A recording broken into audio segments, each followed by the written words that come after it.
All right, there will be bourbon is back for the first episode post-election, which I do believe is still going on. I still don't think they've figured that out at this point. But Yep. tonight, yeah, so can confirm we've got confirmation. So tonight I will be joined in the glass consumption business of bourbon with Eddie McClintock.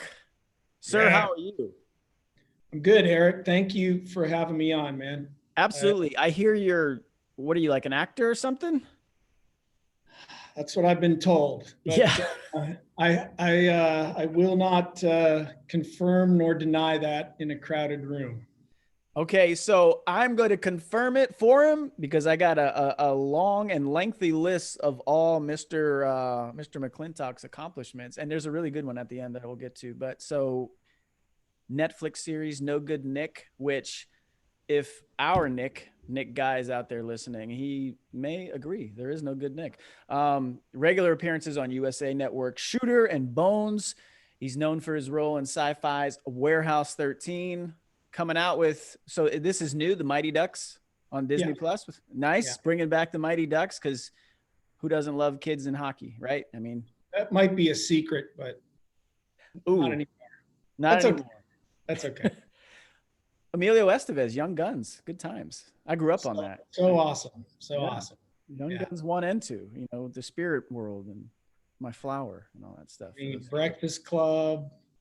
I grew up with him, you know, the Brat Pack. You know, I'm more of a Men at Work guy with Emilio Estevez.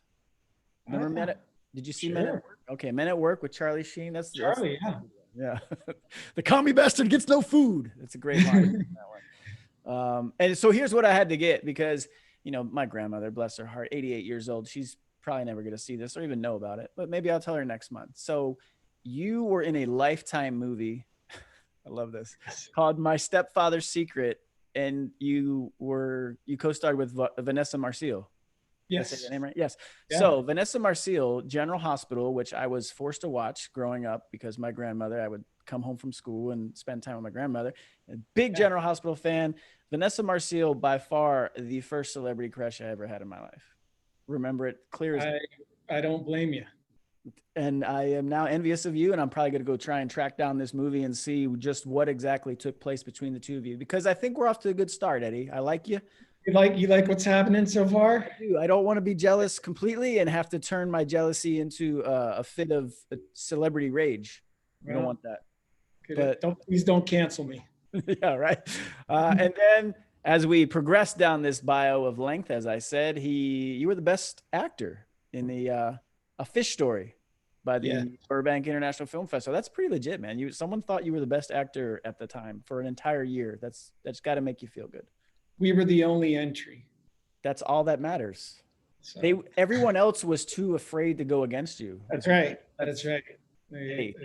It's like I say, man, Eddie, like, look, there's only one country on speed dial when shit hits the fan in the world, and it's the United States. All right. So if they're calling you or they're nominating and awarding you, hey, it is what it is. This is how we roll. I'll take it. That's right. And let me refer to one more thing. This is what I wanted to get into, because also as Eddie's career has been, you know, the bricks have been laid upon the foundation of success, which he is. He was also in 2011, number 82 in the 100 most sexiest man alive. Or actually, I don't know if it was alive or on TV, whatever it was on film. Let's just go with alive. Yeah, alive. We'll do that. So you were number 82. Yeah. And I wanted to ask you this. Did you know who number 83 was? I do not. I cannot remember. Hugh Dancy. Who was it? Hugh Dancy. Don't know who that is. I saw his face. You definitely beat him out. What else do you got? Number 81. The guy right in front of you, Daniel Day Kim. Okay. You're okay with that one? Yeah, why not? I mean, I'm not. I mean, he's done well though. And then here's the kicker. This is what I want people to know. So 2011, number 80, the guy closing out the 80s, Michael B. Jordan. There you go. Yeah, there you go. That guy has done some stuff since. I don't think he's 2 places ahead of you, but you know, it wasn't my list. You know what I mean? You know, it's a popularity contest. It really is. It must be, because number 1 was a guy named Matt Bomer. Oh yeah. I don't I know know. Matt Bomer. I assume this Good is your guy. circle. You may know him. Good guy. All right, we'll take your word for Good it. guy. Good guy. Never heard of her though. So, but that's where we're at. That's this is what Eddie McClintock is. He's an I'm on accomplished the rise. actor. Now, here's what I wanna know about you, sir. So Yes. Yes. you didn't take and this is something you can definitely school us up on because I don't even know what a traditional route into Hollywood is, but it doesn't sound like you took one. Yeah. Um, so you were born in Ohio, yeah? Yeah. Yeah. Born in Canton, Ohio. Hall of Uh, Famer, what's NFL, that? NFL Hall of Fame, right there. Can't Oh yeah. Used to go to the Hall of Fame game every year and sat next to Gale Sayers and his wife one year. the Bears. And I just had my knee scoped, so I was on crutches and, I kind of played it up. I was like, yeah, Yeah, man. football and, injury, you know, Claymore, Yeah. uh, front toward enemy. So, yeah, I grew up there, grew up playing sports. Yeah. My dad wrestled and played football his whole life, went to Miami of Ohio and played football. And so growing up, he used to take my dad and my mom couldn't stand each other. So my dad would take me to football games every weekend and wrestling matches every weekend. And, that's what I did growing up. I played football and wrestled. Okay. And so then you went into college. I think you were communications and then design. You got into that as well, right? Yeah, I So went in. Uh, Go ahead. no, you're good. No, you go ahead. Yeah, was thinking about playing football. Visited some Division III schools in Mm. Ohio, but I was 170 pounds and slow, so decided to wrestle instead. I went to a division school in Dayton, Ohio, Wright State University in I Dayton. do know Wright State. Yeah. Nice. Yeah, right there by the Wright Pat Air Force Base. Saw the SR-71 land, Oh, come in Blackbird. before it was decommissioned there. Um, yeah, and wrestled and smoked weed and drank beer out of other people's shoes and So the college wrestling life. So you may not know this. I was a mediocre college baseball player myself once upon a oh, there time. you go. Well, college athlete. You weren't baseball. I was. But yeah, I did the same Down thing. in Florida. No, I actually went to college up in New York, upstate New York, Okay. Oswego State University, small school. My most significant memory was not a lot of things baseball related, but I do remember we were coming back from a road trip and our locker room for all the sports, it was underground technically, right? And Bush, the band at the time, this was, I don't know, 99, 2000, like at the height of the Bush thing, they were performing at our school that night. And so we got back just as they were using the wrestling locker room to change in. And here comes Gavin Rossdale through the little hallway, and you got, I don't know, 25 obnoxious college baseball players coming off a road trip, and Gavin Rossdale he is super small. Like, I don't know, how big are you? Did you have a singlet on? No, he didn't. I still remember black jeans. He had like a jacket, leather jacket, and all. I'm 5'11" and 3/4, so my dad was 6'2", but I was a mama's boy, so I never Mm. made it. But people are like, dude, just say 6 feet. Yeah, you're 6'2" on paper. So I'm 6'2" on paper. So about the same, right? Okay. Yeah. And so I remember this guy clear as day. I was a freshman. He's the funniest dude I've ever known in sports, at least. This guy, Pat LeClaire, he was our shortstop. We're walking through, and all of a sudden Gavin Rossdale comes out, and Pat's like talking shit and doing whatever because we had a successful little road trip. And all of a sudden he sees Gavin Rossdale and he's like, "Hey, Gav," and like goes right up into his face, like, "Hey, Gav." And Gavin Rossdale's like this. He must be all of 5'7" and 140 pounds. Like he's tiny. And Gavin Rossdale just like had his hands in his pocket and like pulls his hand out and he's like, "Hey guys." It just keeps walking. I was just like, this is Hollywood moment. Yeah, man. This is rock star Gavin Rossdale, which I remember like this wasn't that long after. I don't know if you knew. I don't know if you're into Bush or knew anything, but and that was high school for me. So I remember Bush at Wadapalooza. What? No. Lollapalooza. Lollapalooza, I think it was. Yeah, I'm thinking of fucking CrossFit shit.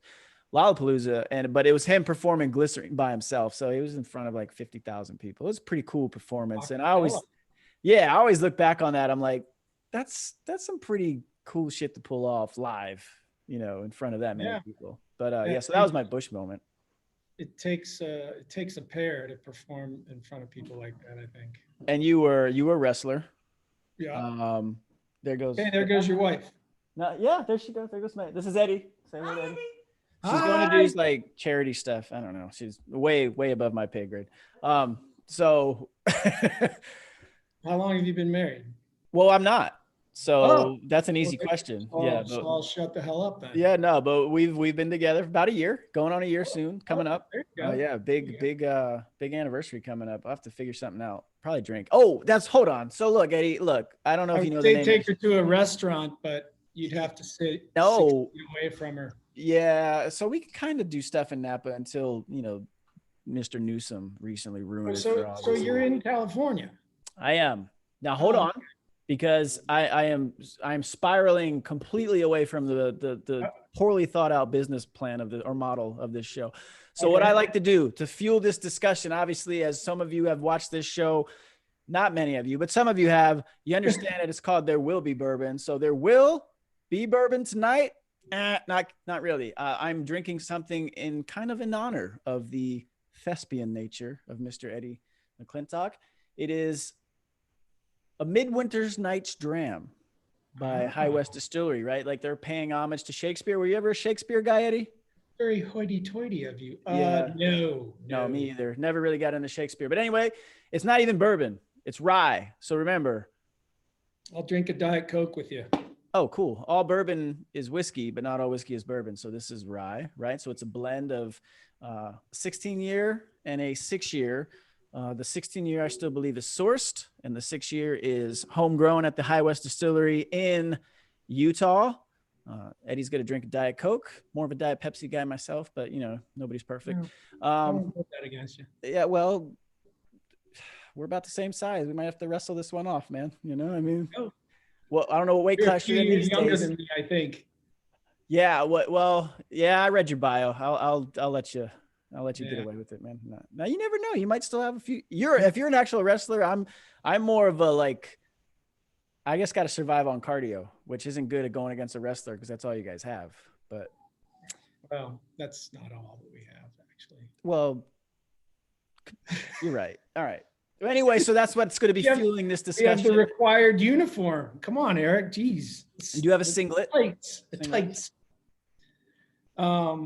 So you do like reviews of bourbon on the show?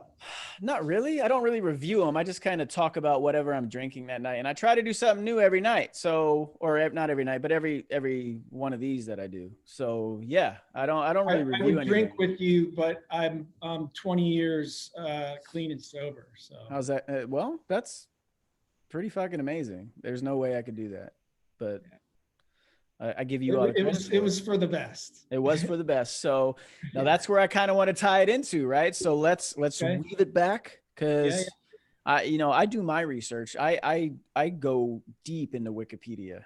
Okay. Of course. Wikipedia says you were about 30 when you stumbled into Hollywood and made your first appearance. So that's what I brought up, right? You didn't take the traditional path.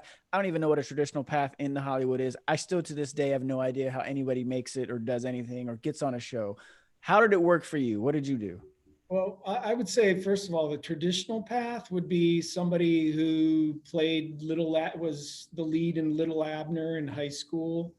And then, maybe went to Juilliard or NYU or, some school, got a theater arts degree, and then, then moved to LA or New York to pursue an acting career. And that definitely wasn't my path.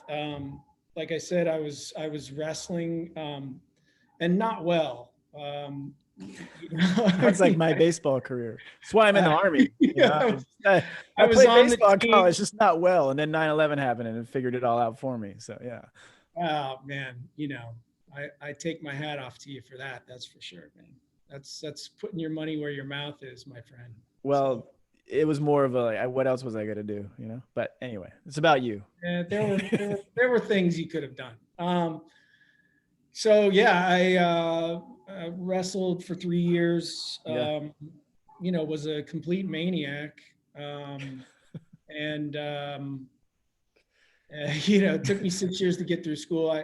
After 3 years of wrestling, I decided that I was done. Yeah. It was a big part of my identity for 12 Yeah. years. I wrestled for Yeah. 12 years, and so started hanging out with some theater arts people. I was going to be an art major, graphic Mhm. art, fine Yeah. art major. Um, Realized there was no real money to be made in that. I mean, Yeah. maybe one in a million or billion or whatever. So I got my degree in business communications, whatever that is. I don't really know. Um, my senior project, I did it on a male prosthesis. And back in olden times, before Viagra, they actually had a man had to have a surgery where they put a rigid Rod. Yeah. thing into the penis. So I did this giant illustration, a cross section of a giant dick with a prosthesis in it. And then I went up and did like a 25-minute stand-up routine on my prosthetic diagram of a dick. And The I rest is killed. history, I right? killed. Yeah. I killed. My professor, interestingly, I saw him in the elevator, and he said to me, he said, Eddie, I'm gonna give you a passing grade, not by much, but I just want you to know that I know who you are. I see who you are, and you're better than that. And Okay. that really stayed with me for a long time. At the time, I laughed it off Yeah. because, Because that's what we do. Yeah. yeah, because I was, a maniac. Yeah. So my uncle had an insurance company out in LA, and he would only ever see me when I would come out to visit. And when I'd come out to visit, I'd put on my Bushwood Country Club attire, and I could play that role. And so he Yeah. never really knew who I was. He only saw what I wanted him to see. So Right. he asked me to come out and sell corporate insurance for him. And, I wanted to get out of Ohio, and I always loved film and Yeah. television and stuff like that. So I said, sure. And I moved out, and then he fired me after 7 months. I had my own office on Santa Monica Boulevard, and Uh-huh. I could see the ocean. I had my own. Yeah. I mean, it was a good deal. He Yeah. was grooming me for LA Country Club and the Jonathan Club, and he's a pretty big deal. And I just couldn't pull it off. I mean, the veneer started to crack after, it didn't take long. And So, and I don't blame him for what he did. He had every right to do that. And luckily, because I turned my life around and got serious about, mm, the direction of my life, um, I've made my mea culpa to he and my aunt, and he does all our insurance now. And when I won that award yeah. for a fish story, I got to get up and speak, and he was in the audience, and I Oh, got to cool. thank him, and officially publicly apologize for my Yeah. misguided youth. So that was cool. But so after he fired me, yeah, I played frisbee and smoked weed for a year and a half and collected unemployment. And then someone asked me if I wanted to be a production assistant, which was, I always said we were kind of the Marine Corps of the production. We're the first ones there, we're the last ones to leave, and we got all the shittiest jobs. Um, Okay. So so I would correct you going forward. You're not the last to leave. That's the army. Okay. All Okay, right. well, we won't turn this into a Marine Corps bashing, but no, that's good. I like where you're going with it. All right, You know. we'll fine tune it as you move All right. forward. All right. All right. But We'll yeah, go talk. ahead. Yeah, We'll talk afterwards. Like, call my people. I will. I got the number now. So. Yeah, so I did that for a while, and I was still drinking, and I just I I partied really hard, and I was a lot of fun to be around for a really long time, and then I just kind of went off um, in a different direction, and started getting into stuff that I just shouldn't have gotten into. Um, I, I I had a lot of growing up to do, Right. So Yeah. I did that for a couple years. Was not good at that. Didn't Production know where assistant, or is that what you weren't good at? being a production Okay. assistant. Yeah. Because I was gonna Uh, ask, is that what they usually do? Those guys tend to parlay into small parts or whatever? Is that kind of the no, they like no? they're in production, right? So a Okay. production assistant starts out thinking they're going to go into either camera department Okay. or Gotcha. production or directing or whatever, not acting. Yeah, definitely behind the scenes stuff, right? Yeah. Gotcha. Okay. So, And you're way too good looking for that, as we already know. well, Number 82. it says that in my bio, for Yeah, God's sake. I that mean, does. Leading man that's right. seamlessly I into paid comedian. $5,000 for that. See that? Oh, 5G. damn. Yeah, yeah. I feel you could have got that just from fucking wrestling a little bit longer if you. Drink that shit in. Um, uh, so, I had thought about doing some acting. One day I was doing a Pringles commercial, and I had to pull these kids that were on a skateboard. I had to pull them across the frame of the camera, and they're like, the one dude, he's like a surfer looking dude, and he looked at me and he was like, "Man, why are you doing this?" He goes, "You should be doing what I'm doing."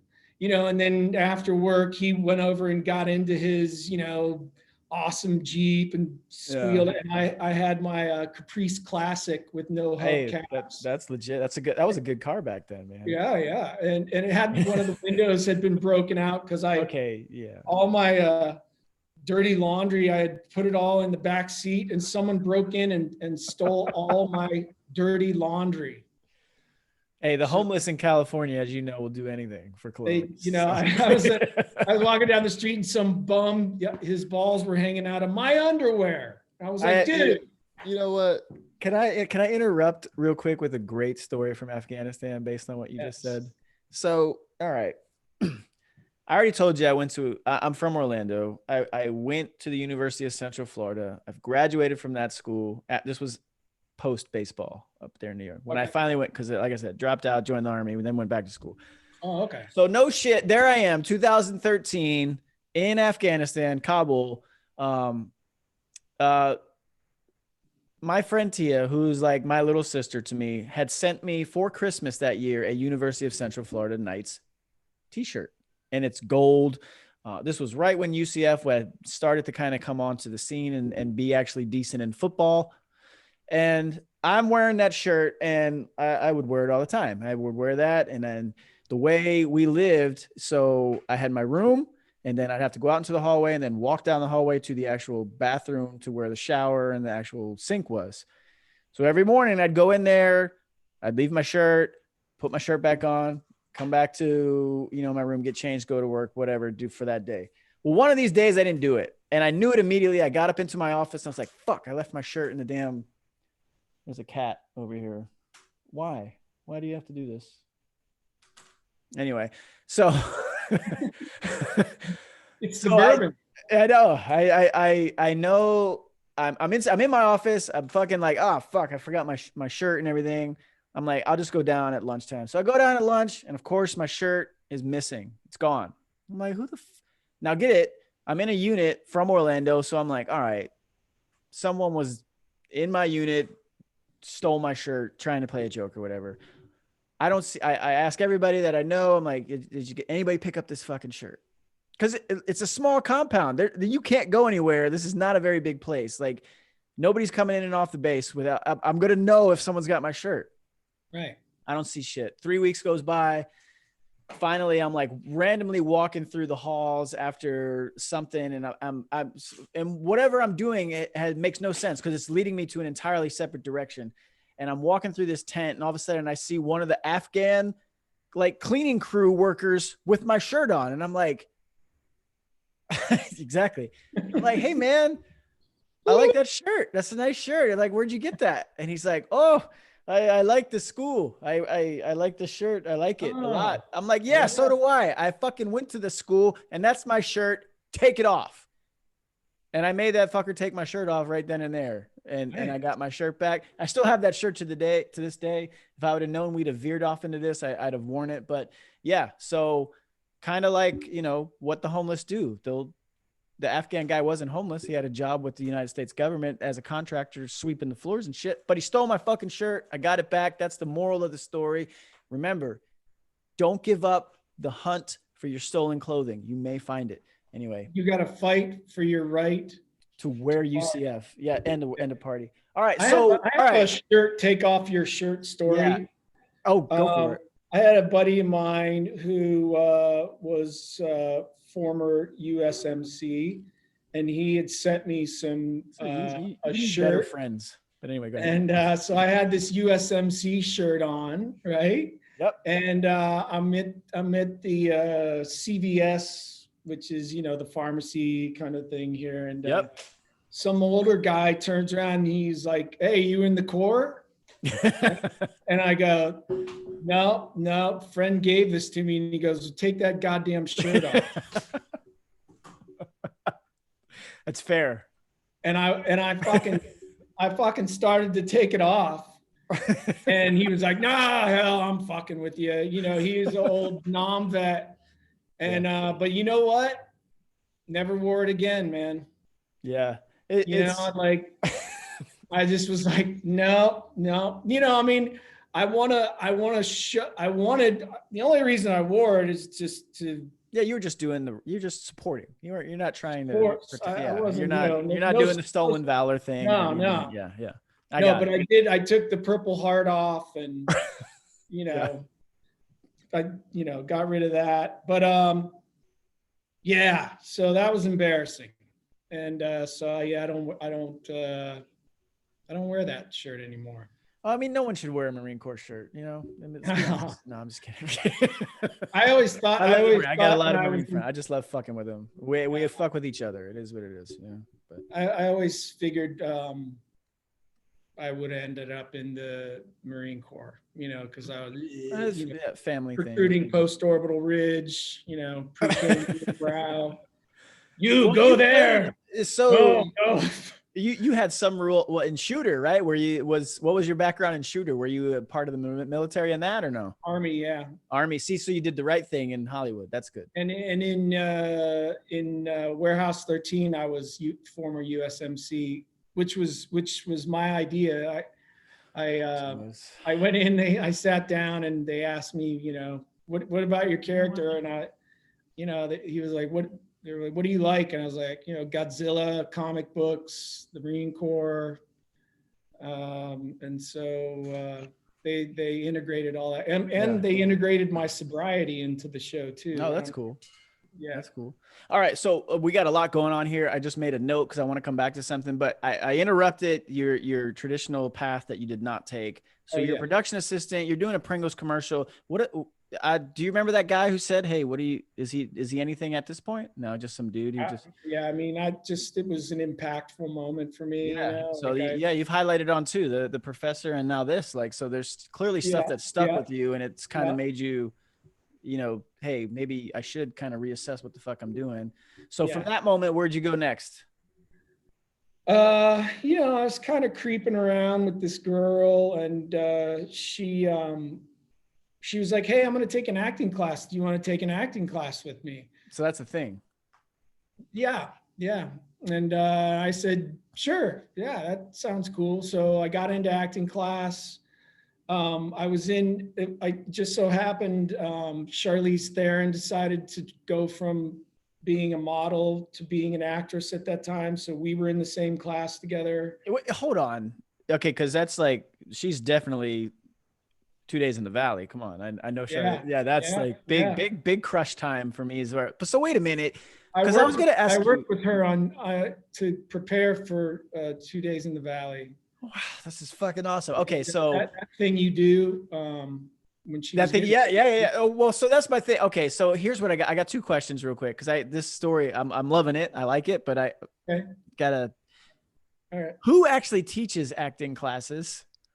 Mhm. That's a serious question. Like I'm like, Yeah. who actually teaches those? Because apparently this is a thing. And then the irony of the fact that you just happened to, oh yeah, I'll take an acting class with some girl that you were dating at the time. And I don't know if this is the woman who became your wife, so I'm not trying No, to insult her. no. Okay, so some girl you're dating at the time, and you find yourself in an acting class with Charlize Theron, who wasn't Charlize Theron at that time, right? Right. But Just still, smoking yeah, hot. And she would come, she and her friend Ivana, they were both models, and they would come to class with just like the wife beaters, no bra. it's I on mean, purpose, doing it on purpose. fine. It was fine with me. Yeah, fine with Uh, me. If uh, ladies, I mean, and like you could just tell, in her work that she just was like, beautiful and fearless, man. Just she would absolutely she's go also for actually it. she also comes across as actually a very intelligent person. She seems very Yeah, fucking smart. Like yeah. hearing her speak, she doesn't sound like an idiot who's just like, I just No, want to no, be no, no. famous. You know what I mean? Yeah. She She's grew got a up in lot going on. South Africa. It's not like That's she. yeah, exactly. So if you can get her on here next time when we talk, because like, how did you make it from South? So okay, but anyway, this is Yeah, about Eddie McClintock, not that's Charlize right. Theron. All right. That's So you're right, in an guys. acting Bring it class. back. Bring it Bring it back. back. Yeah. All right. So you helped her prepare for something. So anyway, you took an acting class. What took place? Where were we at? Um, How you old are you know, now? 30, well, here's 29? the thing. I was doing it kind of for a kick, I Yeah. mean, I didn't know. I was still, getting fucking wasted and partying, and I had a scene partner. What happens is you go in class, and then the teacher says, okay, new scene this week. So and so, you're going to be with this person, and this is the scene you're going to do. And then at the end of the week, you come and perform it for the class. And in the meantime, you meet up and you rehearse, and Right. Right. you Right. get it all done. And I remember I called my scene partner one morning. I'd been up all night, and I called him from a 7-Eleven on this. It was called a payphone. Yeah. You'd Seen had that. to stand there Yeah. and 1-800 collect. Dial down the that's it. center. And I was like, hey man, I'm so sorry, dude. I'm not feeling so good. I'm not going to make rehearsal today. And my scene partner was like, that's fine, Eddie, I'm going to get someone else because you're not serious about this. And, that was another kind of touchstone moment for me, Yeah. really. I was like, okay, so, Who was that? Do you remember? Or are they anybody? No. no, See, I, I like this. I like it, man. Like these are moments it's not unique to you. I think these are moments that are unique to everyone. And that's kind of what the purpose that I've tried to touch into with this podcast is that when I talk to people, like everyone's got moments. They've got seminal moments. And they don't even have to be people who've gone on to do anything in that field or whatever. It's just, these are things that woke you up to like, yeah, all right, it's forcing you to face the person in the mirror. Like, dude, what are you doing? yeah, Right. yeah. Okay. So there you are. No shit. There you are. So, I took a hard look at myself, and I took a hard look at where I was headed. And, I mean, where I was headed was not the way I was raised, Yeah. To this day, the two of the most three influential men in my life beside my father are my high school wrestling coach and my high school football coach. But I had veered so far away from all the things that they had taught me, Right.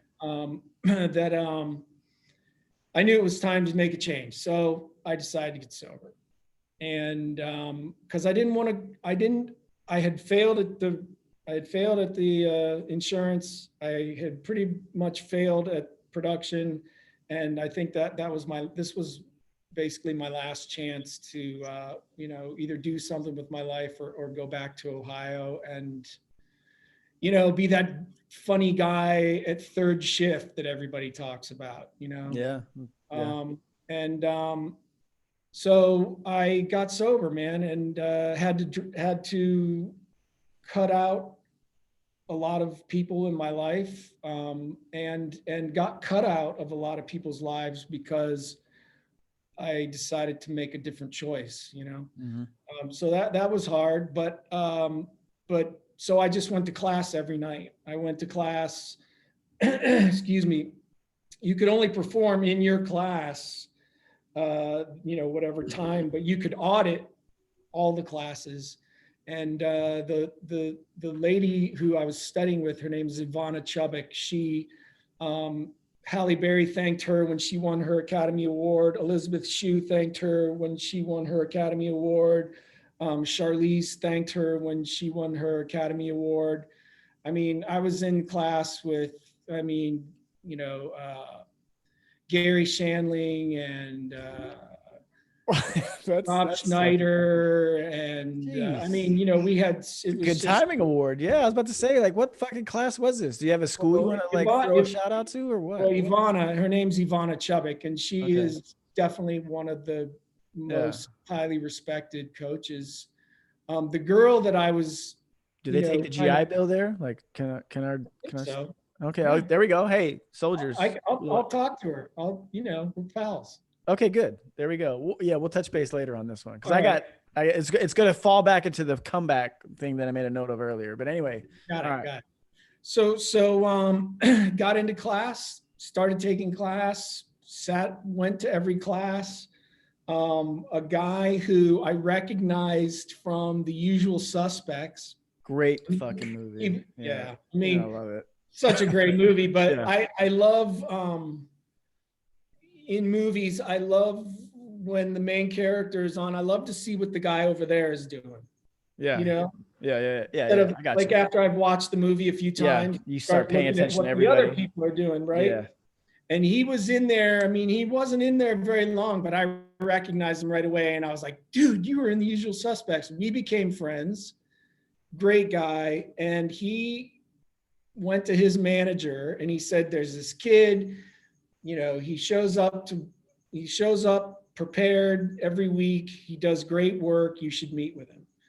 So I met with him, and I was like 26 at the time. So way, way older than, and I had no credits. I had no experience. I had no credits. And he said to me, normally I would never take someone with nothing, but because Pat, my friend Pat, suggested you, I'll give you a chance. And my first audition was going to be a spinoff of Married with Children.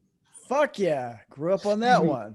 Hey, it's the Diet Coke, man. Diet Pepsi doesn't give me that. Diet Coke will do that to you. It was going to be a spinoff of Married with Children. So we would do a few episodes of Married with Children, and then we would spin off, and it was called Enemies. It was going to be like an antithesis of what Friends was, And I like it. So I went from my initial audition to the studio, and then I went to the studio, I went to the next level, and then from the next level I went to the network. So my first audition, I went all the way to a network test, which was, it was the most intimidating thing that I had ever experienced. All right, so what is that? Take us through a network test. So by the time you get to the network, it's whittled down to either probably you and one other guy, maybe two other guys. How many are usually, do you think, are going? How many usually try to? Yeah. Where do you start at? Well, I mean, I would imagine that there were 1,000 or so submissions. Holy Damn, that's way more than I was thinking. I was thinking you're So, gonna be so, like, ah, it's so, like 10 to 15, so the 1,000. so the That's breakdown crazy. comes out, and then Yeah, every agency in town gets the breakdown, and gotcha. they submit All every their one of the people. actors from that agency, and then the casting director says, unfortunately, the way it works out here is the bottom percentage of the agencies don't even get looked at. So Yeah.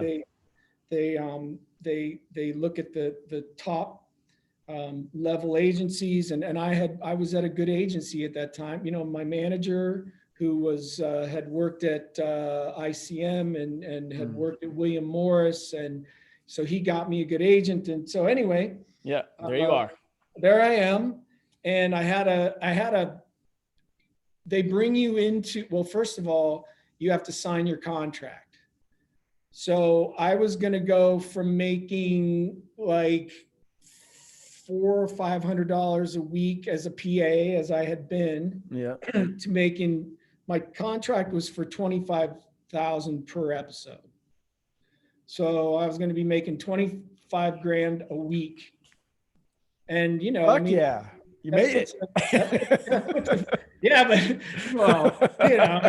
it's just an idea, right? It's like Antifa. It's just an idea. Just an idea. Until you actually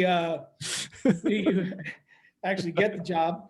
But I went into they took me into the head of 20th Century Fox Television's his office, and it was a relatively, the office is about as big as my garage, is a two car garage, but there's about 30 network executives packed in, and they're all either standing. Damn. The really important ones are sitting, but they're packed in. They put you in a chair in the middle of the room, and they say, dance, monkey boy.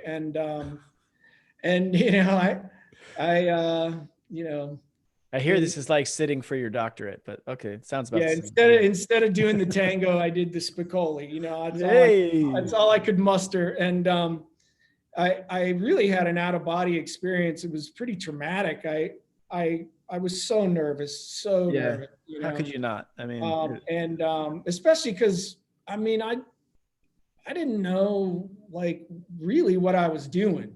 Exactly. I was just kind of getting by on my personality, just like being a personality sort of. And anyway, but that first test made me real to the people in the business and to my manager and to my agency. And then about a year later, I did a show called Ned and Stacy with Thomas Hayden Church and Deborah Messing. And then they brought me in as like with two other co-stars as like this group. And during taping, when you're shooting a sitcom, what happens is they go, okay, action, we do the tape. And if they don't get the laughs that they want, the writers come on to set and they go, okay, how can we change it? It's called punching up, right? So, that's it. Okay. It's a big term. Yeah. So they punch up, they're like, okay, well, I have this line. Who should we give it to?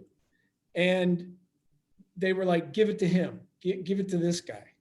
And so they gave me the line, I did well with it.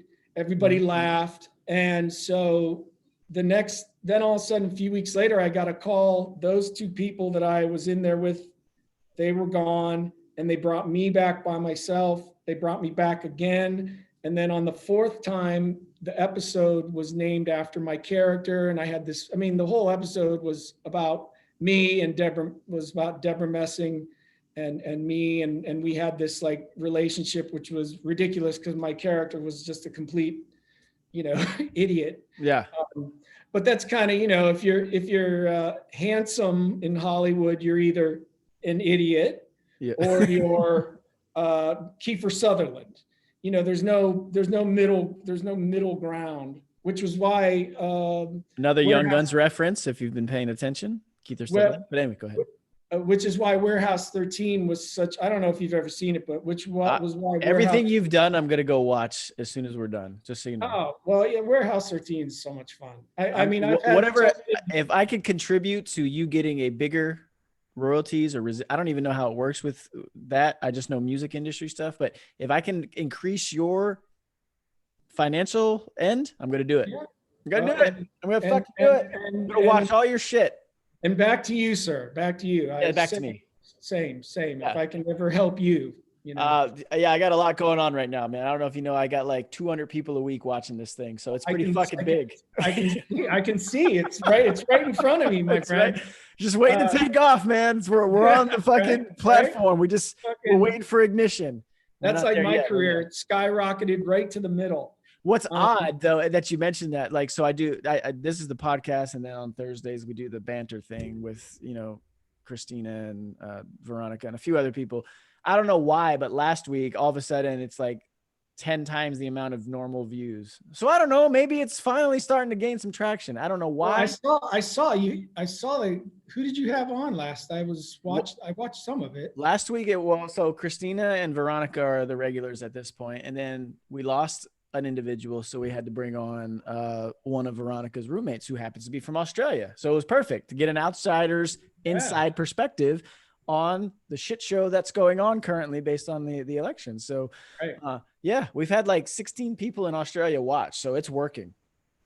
Awesome, man.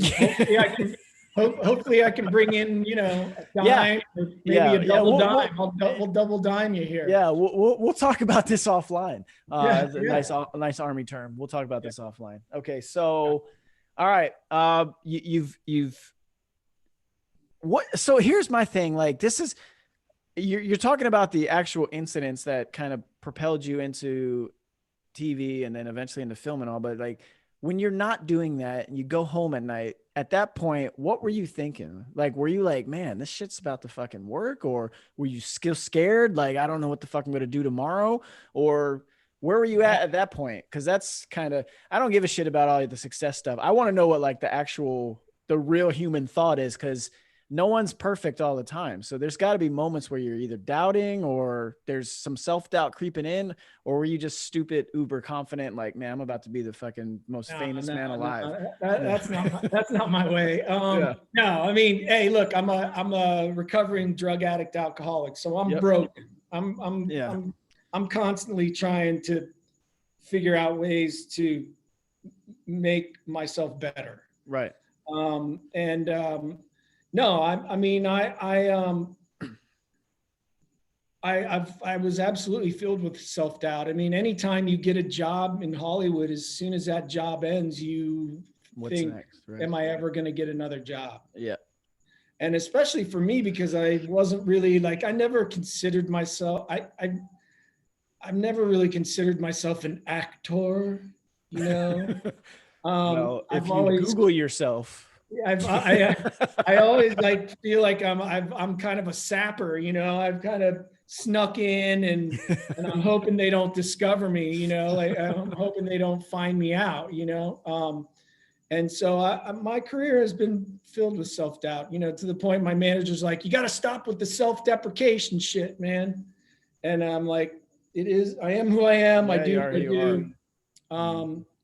I'm working on it though, but yeah, it's, you know, like I worked on my sobriety because without it, I would have, you know, I don't know where I'd be. I probably would be dead by now.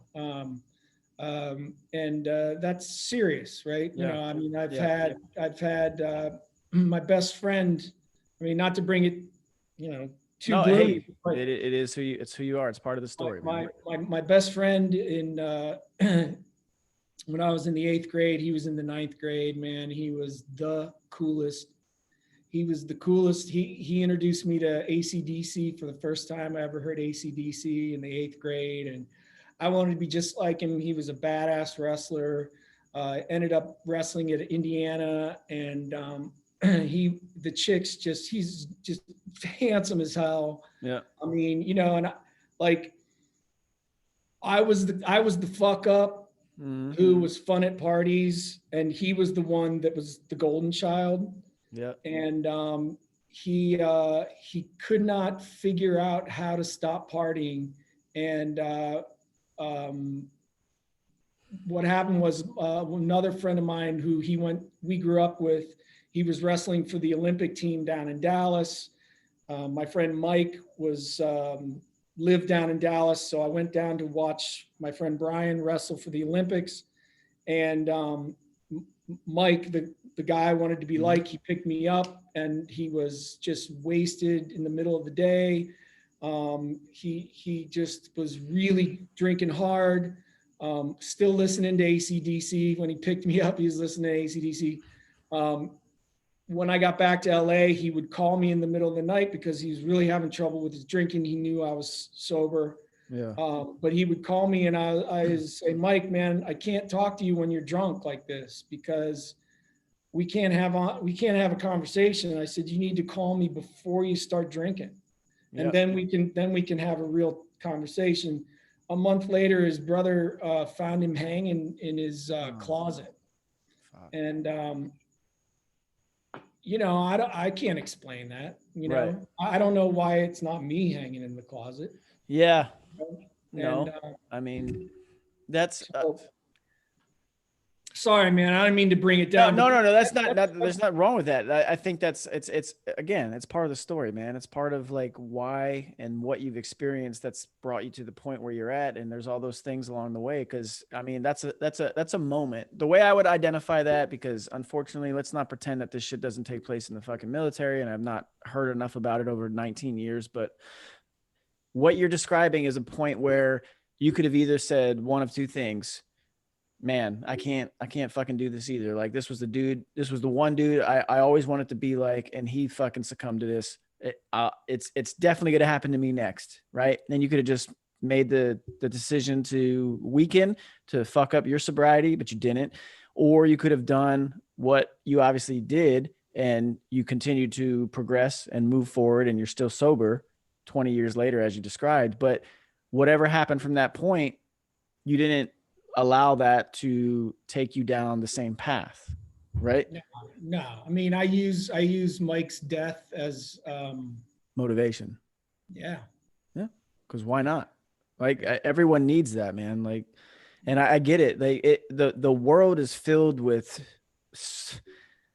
We celebrate success, especially in America. We celebrate success, but there's a huge fucking world out there, and most of the people in this world do not live in the United States of America, obviously. They don't have the access to the things that we do. They don't have the path to success that we do. They don't. The Americans take a lot of it. No, not a lot of it. Americans take everything they have for granted. Absolutely. I've been in 21 different countries, man. I've been very blessed and fortunate to have those experiences. I was a very fucking selfish and entitled individual in my early 20s. I know I was, until I went to Iraq is when I really woke up. But still, most of this world doesn't have the access, the opportunity, the ability to make something more of the situation they're born into. In America, still to this day, no, I get it. Trust me. I'm a suburban kid. Like I was born from two working class parents. Don't get me wrong. I didn't grow up in a single family home, a parent home. I didn't have that. However, my success was not guaranteed, but it wasn't hard. Right. Okay. I knew what I needed to do. And I've stumbled along the way, maybe kind of like you did, but I've eventually found myself, and I have an opportunity that a lot of people in this world won't. And it's got nothing to do with skin color. It's got nothing to do with that. It's got to do with the fucking genetic lottery. All right. Or not the geographic lottery. Yeah. I was born in the United States. So I have to really try hard to fuck up what I have in order to, not enjoy some type of success. And that's what I feel like. I mean, listening to everything you highlighted, man, like you talk about your mom and your dad. You talk about what you went through school for. You got out into California. Nothing was working.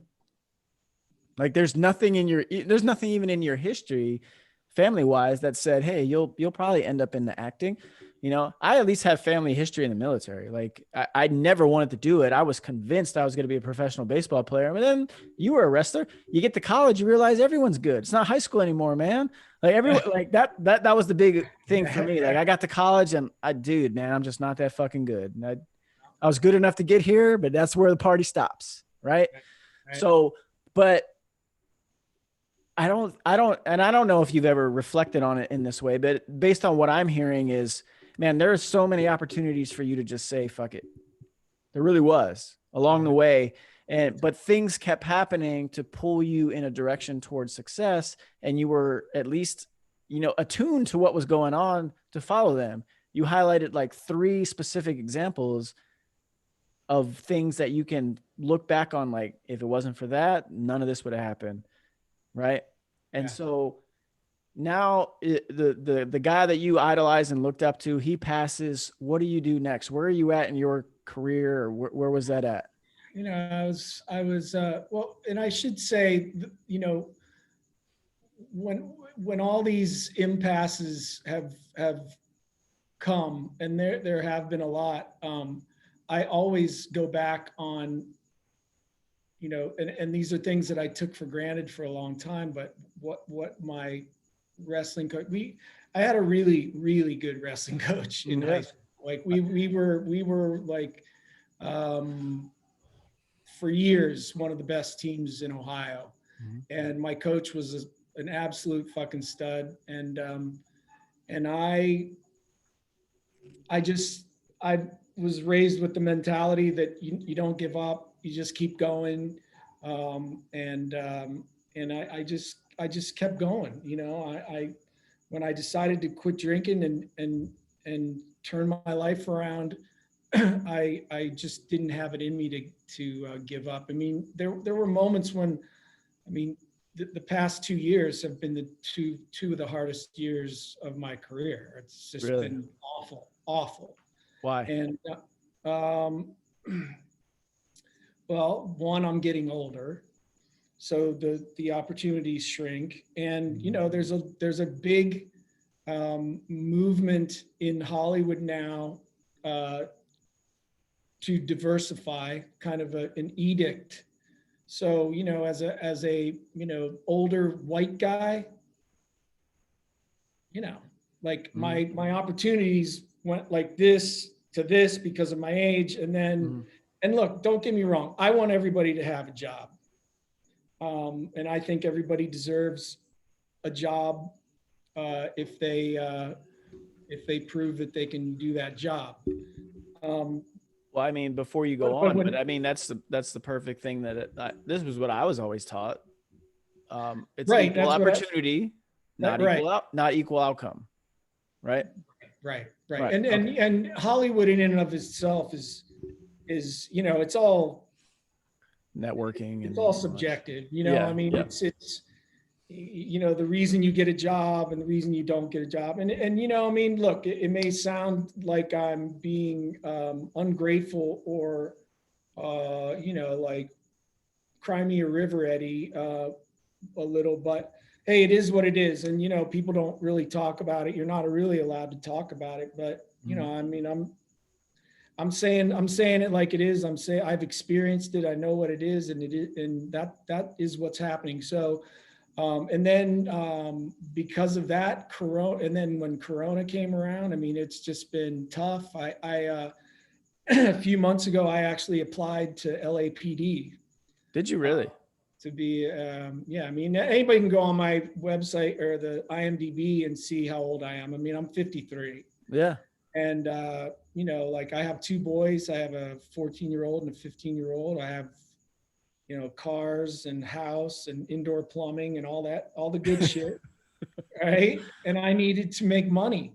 And one day I was, been wringing my hands and going, what am I going to do? I gotta provide for my family. And I was like, what do I really want to do? What will make me feel good about myself? And what can I do that my sons can be proud of me for? And so I decided to apply to LAPD. And so I went down to, I put in my application. I went down, and I took the the the PFQ, which is the physical fitness qualifier, and the PQE, which is the personality test, and I did really well in those. I mean, I've always stayed fit. I've always been a gym rat and all that Yeah. stuff. Um, and then when it came down to the personal inventory, which is, like 100 questions, it's pretty deep, and that's just phase one. And Yeah. once you go through phase one, then it gets even more personal. But, they start asking me questions about, had I ever, Yeah. been arrested? Have I ever done drugs? What drugs did I do? Yeah. I was like, how long do you got? That there's not enough paper here. Yeah. I did it all pretty much. And Mhm. so they bounced me from the candidacy, which Yeah. was, which was hard. But, I can at least look back and say, once again, I'm not giving up on myself. I'm not giving up on, I mean, I potentially was walking away from an acting career, but Yeah. I needed I needed to do something, and so that's what I chose.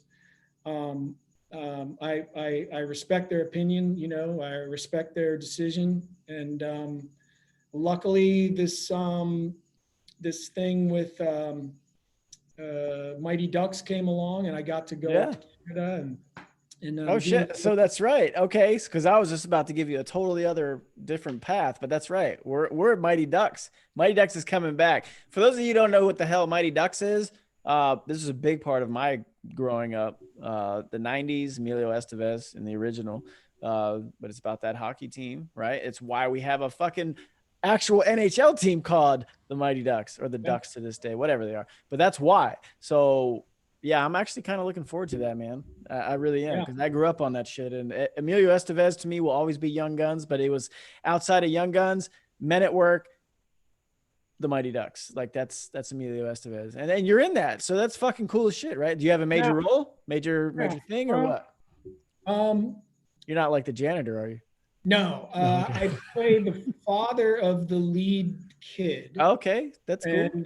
and I had this young man with the lead actress Lauren Graham. Mm-hmm. So it looks like, the potential for me to go back, if in fact they have a season two. Yeah. Well, You I think know, like everything on Netflix, Disney Plus, Hulu, everything ends up in another season unless it's just absolutely awful, right? yeah, But I yeah. mean, I don't Fingers. know what Emilio Estevez has been up to these days. I don't even know, but I mean, He's directing, and is he? yeah, he's doing stuff, and like you said, man, I mean, I still get starstruck, for the people Yeah, that of I course. got. Like, I got to work with Lawrence Fishburne, who is in Apocalypse Now. He played Yeah, Clean. That was fantastic. I got to sit around and talk The Apocalypse Matrix, Now all that with shit. him, Man. and Matrix. I did Spin City with Charlie Sheen, Yeah, fucking and Platoon was Tiger big, big, Blood. big for me. Tiger Blood. So being able to hang out with Emilio was very cool, and he Yeah, he was really great. He was really awesome, and it kind of gave me some confidence and that's some good, man. it lifted me up a little bit and let me know to just keep swinging away. Absolutely. Were you on Twitter when the whole Charlie Sheen Tiger Blood thing took Yeah, place? yeah, That wasn't fucking like, I don't think people realize this about Twitter, because I'm on a different account now, but I originally signed up in 2010, and I okay, think the Tiger Blood thing was like 2012ish, kind of around that time. yeah, But what people like, when Twitter came out originally, it was kind of met with like, what is this? This is dumb, right? yeah. Like it wasn't a big thing. I think like the things that propelled it to grow were athletes. I remember that was a big thing. I don't know so much about celebrities. I still don't know to this day if there's ever really a big celebrity, Hollywood celebrity, who's very active and kind of drives conversation. I don't know if there's many. Um, Maybe it'll be you. I don't know, Eddie. Mm, But I don't think like, I do all right on there. Yeah, no, you're actually, yeah, you're an actual account that people should pay attention to. I don't know how long you've been on there, but I just remember like it was a while before Twitter took off. And it was kind of right around that time where, Charlie Sheen and his whole fallout with everything. And then it kind of, oh, let me use Twitter as my promotion vehicle. And, Right. you know, next thing you know, there's Tiger Blood, there's Charlie Sheen booking like a national tour, which from every account, I knew one person who actually went to a show, and it was just Charlie Sheen coming out and talking to the audience. Like it was just him selling tickets to come hear him talk. It was weird. Right. But that's kind of how Twitter went, man. And like Twitter was never this negative fucking thing that it is now. I would say prior to about mid 2015. I would say as the run up to the last I came election. off of when MySpace, because I was starting MySpace. to really get into MySpace. I love being able to post my music on there, and that's why I was on there. And then when Twitter came around, was right when Warehouse 13 was starting to, so everybody was like, oh, go on Twitter and start talking about Warehouse 13. And man, I just liked going on, because back then you only had like 134 characters or something like that. So you had 100 on Twitter. Yeah, 140. Yep. Oh, 140. Yeah, 140. Yep. And you had to be creative. You had to be clever. Yeah. That's the thing. And I would pop around to different accounts and just tell, just satirize, just try and be funny and creative. And I tell you, the last few years, there he goes. So I'll tell you guys, the last few years, I don't really say much on Twitter anymore, because, you say the wrong thing, and then next thing you know, you're Satan. And so I post fart jokes and Cleveland Browns stuff, and my support for the military. I guess Eric had to, I don't know if Eric had to poop or pee. We'll find out. What do you think? Who's saying poop? Who's saying pee? Poop or pee? Poop or pee?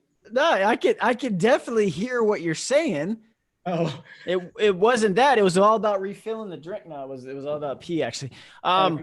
So yeah. So you're talking about, and this is what I want to ask you, man, because I'm not trying to take it to a personal level, but I want to, because it's not even, you can't even hide it anymore. It's people immediately, they say something or they tweet something, and then there's this group of people, like I call it the people who it's the cloud screamers. It's not even the real actual representation of the country. Right, it's people who are there screaming at the clouds, and they make people in your line of work or people in the general public eye feel like, oh my God, I have to apologize and immediately take back or walk back what I actually think and feel. And none of that shit should fucking matter.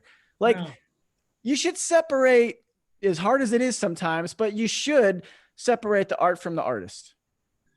Yeah, I mean, look, I absolutely agree. And here's, like, just in general, here's the talk. I was thinking about the big talk with my son about, race or, politics or whatever. It's very simple to me. Mm-hmm. Don't be an asshole. Bam. Right? How hard is that? That's it. Don't be an asshole. Yeah. And you're good. But the problem is, people who aren't assholes say something out of, stream of consciousness, or whatever it is, and somebody finds fault with it because there's always someone who will. In the military, we call it, there's screamers. always one. Yeah. But there always will be someone who finds fault with what you say. So why subject yourself to the tyranny of the minority? Yeah. So, I mean, like I said, I don't really post anything anymore, because I'm afraid that, somebody's going to fucking say, Eddie McClintock is a racist. Eddie McClintock is a homophobe. Eddie McClintock is this or that. I mean, I was a few years ago, I was talking about Cam Newton being a peacock. You know, I was like, guy's a fucking peacock. I mean, this is a term like, you know, that had nothing to do with the color of the man's skin. He's a fucking peacock, you know, and all of a sudden they're like, you're a fucking racist. And I was just like, what? I was like, wait. And then once you start, I mean, it's almost like then you have to go, well, I have a lot of black friends. Exactly. And then you're really screwed, you know? Hey, look, man, I've entered it in my own little way in this little, like, so like there's this little sect on the internet, especially on Twitter, of like, you know, woke mill Twitter, and they tried this fucking character assassination bullshit with me. Like, and I'm no one on your level in terms of popularity or notoriety, but you know, they try this shit with me, and they're like, oh, look, here's a screenshot of this, or you did this. And it's just like, look, man, like what you want, you're not going to get. I'm not going anywhere. I'm not going to bend the fucking knee. I know the actual truth. My friends and family know the actual truth. So your opinions of me mean absolutely fucking nothing.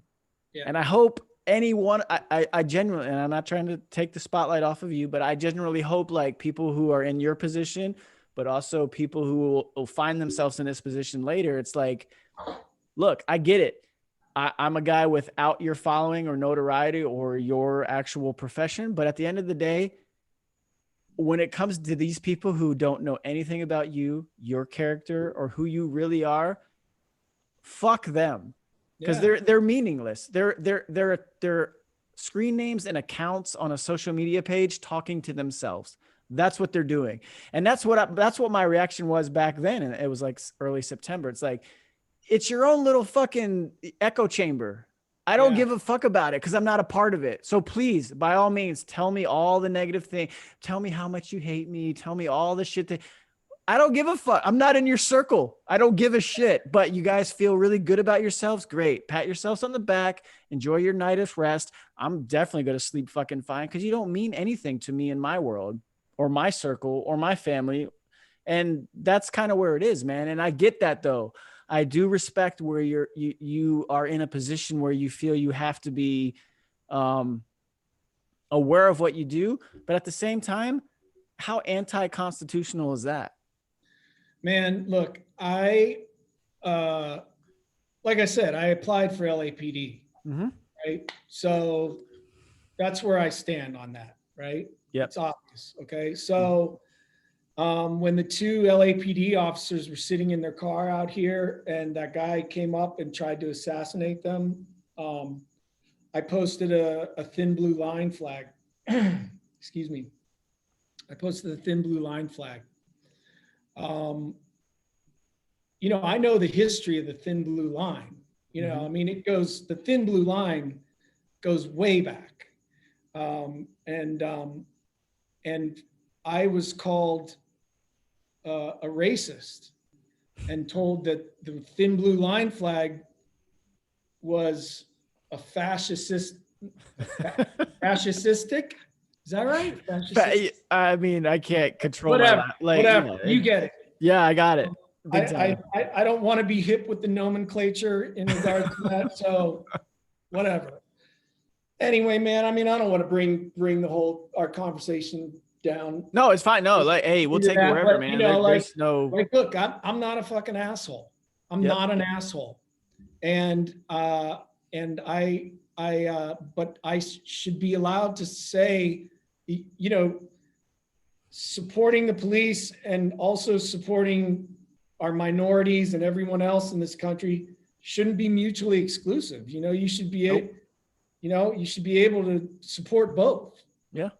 And I mean, anyway, you know, so I had to, you know, my son started getting heat from. Oh shit.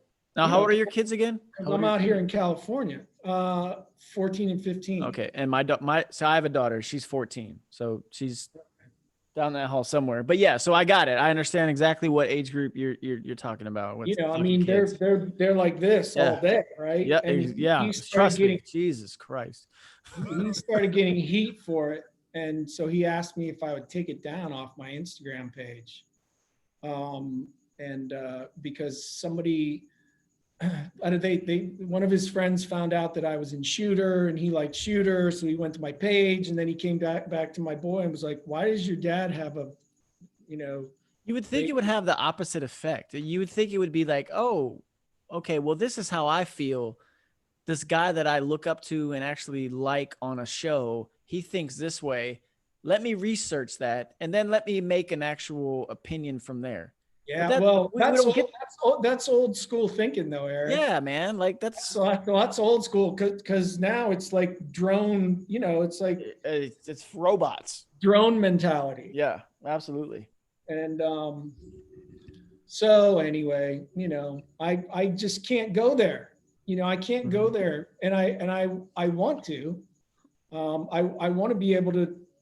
No, I got it. Like I said, I want to be able to. I can't do right now as well. I got it. I mean, so I stick to fart jokes and Cleveland Browns, and I support our military. Absolutely, you do. So, all right. We've touched on a lot of those things. So let me bring up my list because you mentioned the Cleveland Browns. So you know what, man? Hey, let's talk mediocrity. You ready? Okay. Okay, good. Because I'm a Chicago Bears fan. You're a Cleveland Browns fan. You know what? We've both been alive when our teams were actually Super Bowl champions before. Browns have never been a Super Bowl. Yeah, they were. Didn't they win like the actual NFL champ? They never won that. Yeah, before there was a Super Bowl. Yeah. I mean, the Bears won a ton of them. They won 6 of them, but 1 actual NFL championship, 2 appearances. So that's why I said, let's talk fucking mediocrity, man, because you're a Cleveland Browns fan. You still follow them pretty hard? Yeah, I mean, yeah. Shit, what do you, okay, so look, man. I feel like teams, right? Traditionally teams are good at something. The Browns will always be known for Jim Brown, the running back, right? Yeah. I mean, even now they've got 2 great running backs. They got Kareem Hunt, they got Nick Chubb, but man, I feel like the Cleveland Browns and Chicago Bears are the exact same team when it comes to the position of the quarterback, right? Like we've traditionally and historically, we've squandered teams on the defensive side because of a horrible ineptitude to play the offensive side of the position, right? Or the football. So I love Baker Mayfield. I really do. I hated him in college. I don't know why. I just did not like him in college, but when he was a peacock. Explain what the fucking peacock is before, you're called a racist for calling a white guy a peacock. Look, man, here's the thing. Growing up, wrestling, playing football, for me, the baddest dudes were the ones that never said shit. Those are the ones you need to look out for. Right. That's true. Not this guy. Yeah. Like we were talking about the guys with the biggest muscles, Yeah. There's a misperception, right? Doesn't mean you can fight just because you're strong, right? Yeah, the quiet guys, to me, I've always looked out for the most and always had the most respect for. That goes with, the MMA, boxing. Yeah. Baker's over there grabbing his dick and, he plants the flag at OSU. Yeah, he's a very confident individual.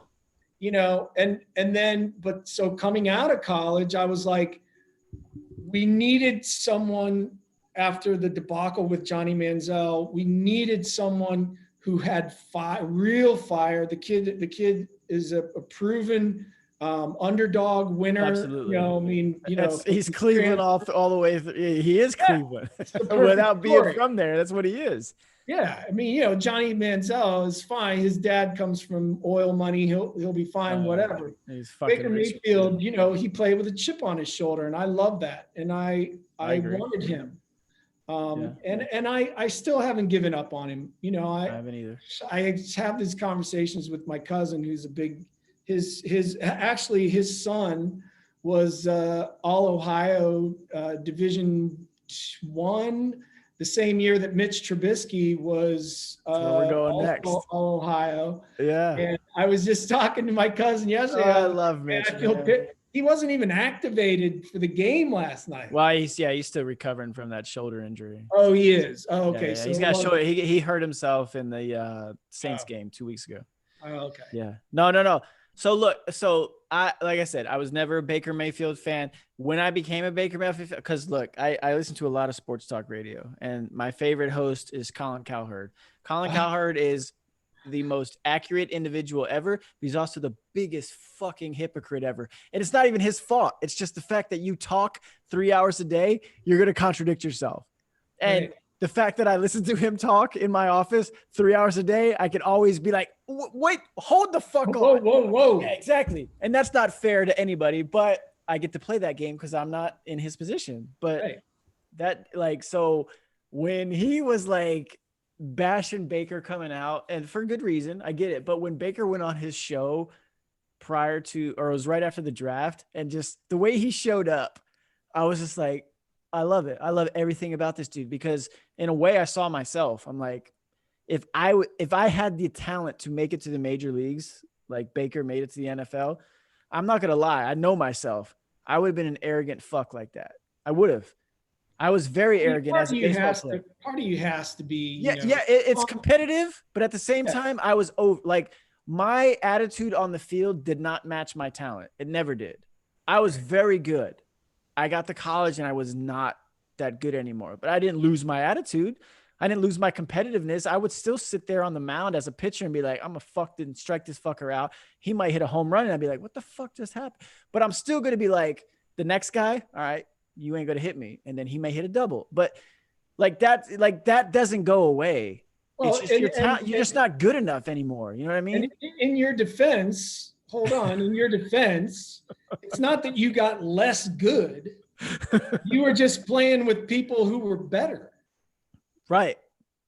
So, yeah. I mean, it's not like you didn't lose that's any. True. But that's what I mean. Like you don't lose that edge. And that's why I like Baker, because in my opinion, I think he's learned from, maybe a lot came to him too quickly because he was the number one pick, right? All this commercials and all that shit, that just comes to you being the number one pick. Yeah. Mitch Trubisky, as you brought up, he didn't get that. He was the number 2 pick. So he didn't come along. The number 1 pick in that draft, I believe, was Myles Garrett. Right. And he's lived up to just about everything you could possibly do in Cleveland. Aside from Baker was the number 1 pick. Baker was the number 1 pick, but Trubisky the year prior was the number 2 pick. Myles Garrett was Myles Garrett was the number 1 year. That's right. Yeah. Myles Garrett, he's gone on and got his $125 million extension. So if I'm Mitch Trubisky right now, I just watched Nick Foles get hurt last night. You know, apparently the injury is not as serious as it looked on TV. When the cart comes on, you think the worst. Apparently it's a hip pointer. I've never had one. I won't pretend, but everyone's like, oh, it's not that bad. But look, you kind of have to go back to the kid, Mitch Trubisky, at this point, because he's in a chance to save not only his career in Chicago, his career in the NFL, and at the same time, the season for his team. Like, and he's in a contract year. There's nothing more as a competitive athlete you would want. Right. Like everything's in line for them. And that's why I say, like, hey, let's talk mediocrity, because this is what it is, man. This is the Bears and the Browns. The Browns, everyone is off the Browns and the Baker Mayfield, but they're 6-3. They're probably going to get a wild card because the fucking Steelers are just running away with that division right now. The Bears were 5-1, and overnight they're 5-5. And Trubisky's got a chance over these next 6 games. You go 4-2, you're probably in the playoffs. Maybe. They've lost 4 games in a row. Yeah, they were 5-1. They're 5-5 now. Going into the bye week. Like, Nick Foles clearly isn't it. You know, I felt Trubisky got a bad deal. Like, you throw one bad pass against the Falcons, you bring in Foles, he leads them back, wins the game. Yeah, if you're the coach, what are you going to do? Of course you're going to play Foles going forward, but he hasn't done anything since. He's 2-5 since. He's not winning. Right. You know what I mean? So, but let's talk about the Browns, because I just picked up Nick Chubb in my league because everyone discarded him when he went on IR. He puts up, you know, a big fantasy number for me this past week. What do you think the Browns are going to do, man? Like, are you live and die Browns fan? Or are you just kind of like, what? It's, you know, I don't even know what to think this year.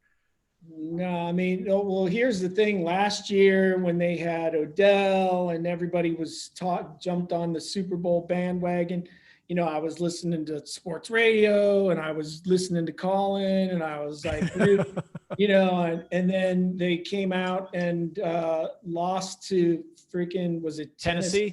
First game of the season. Yep. Lost, Tennessee. you know, just by halftime. I mean, we all had my son had his jersey on. I had my jersey on. My sister was here from Florida. She had her jersey on. My wife had her Baker Mayfield jersey on. By halftime, my kid had gone back up to his room. We all had our jerseys off. I was furious because I felt like once again, you know, I had been just completely duped. Absolutely. And so this year I've been a lot more guarded about, you know, I've been hurt before, Eric. And so I wanted to just be a little. I'll never hurt you, Eddie, just so you know. Be gentle. Be gentle. Be a gentle lover.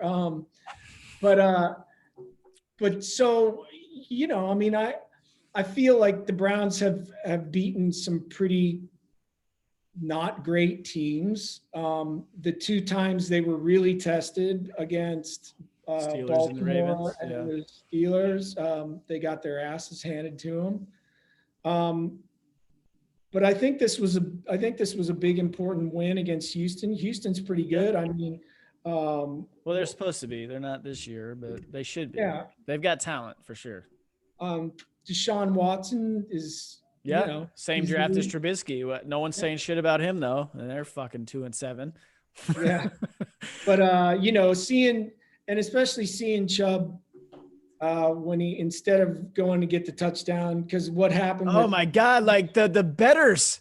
I'm a big sports gambling guy. Like, they were fucking 2.5. It closed that, and they won, or no, it's 3.5. He pissed some people off. Yeah, but he must have been thinking about what happened with Gurley. He might have had the under. You never know. Yeah, and but you know, like he's very old school. Very throwback. He's a throwback player. Great dude. Yeah. You know, he doesn't do like a chicken dance in the end zone after he scores when the Browns are down by very humble guy. Yeah, he's very and so I love that guy. And with he and Kareem Hunt was the first time in 54 years where two backs 100-yard on the Cleveland team have gotten 100-yard games. Yeah, that's Leroy Kelly. Yeah, it's so weird though. Like they still only put up 10 points. I mean, I get it. There should have been a touchdown and Chubb ran out of bounds, but so that's where we're at on that, man. All right. I'm going to stick with the football theme because I've been looking at you and I've been watching this all night, and there's a guy that just sticks out to me, and I wish he had more success currently in his current job. Yeah. You're fucking Jim Harbaugh, man. Hold on. Wait, hold on. Uh-oh. You got the khakis? Wait, hold on. As Eddie McClintock runs across his garage, I will check my phone, Cotton, and oh, look, Maddie has texted us a picture from the party. I don't even know who that is, but they have a mask on. Socially distance. What else do we got? Forgot to lock the door. Thanks, Maddie. Don't worry. I'll take care of it from here.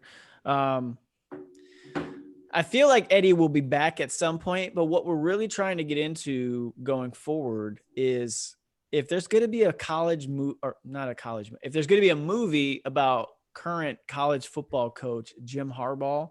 He played at the University of Michigan. He played in the Indianapolis Colts for the NFL. He played for the Chicago Bears as well. Duh, Bears. Comeback player of the year, I think in 1997 for the Colts. But anyway, he's back. He's got the glasses. He's got the glasses on now. Yeah, like these are. I mean, this is actually these are my glasses, and I get it all the time, man. Like people, like I was walking the other day, and this guy came out and he was like, "You look exactly like Jim Harbaugh." You do. Oh, I'll take it. Dude, I've been sitting here. Okay, owner of the Bubble Bar. We're getting updates from Maddie and on her night. Anyway, so yeah, I was thinking about that because, man. So I'm a UCF football fan by default because I went there, but I grew up a Michigan fan. Like that was the football team I grew up liking. You're from Ohio. Are you a big Ohio State fan? Yeah. Okay, so you've definitely, like me, have been alive when Michigan used to actually win that game. Yeah. Like all through my high school in the 90s, Michigan always won. They always beat Ohio State. They haven't fucking beat them probably since I graduated high school. Not always.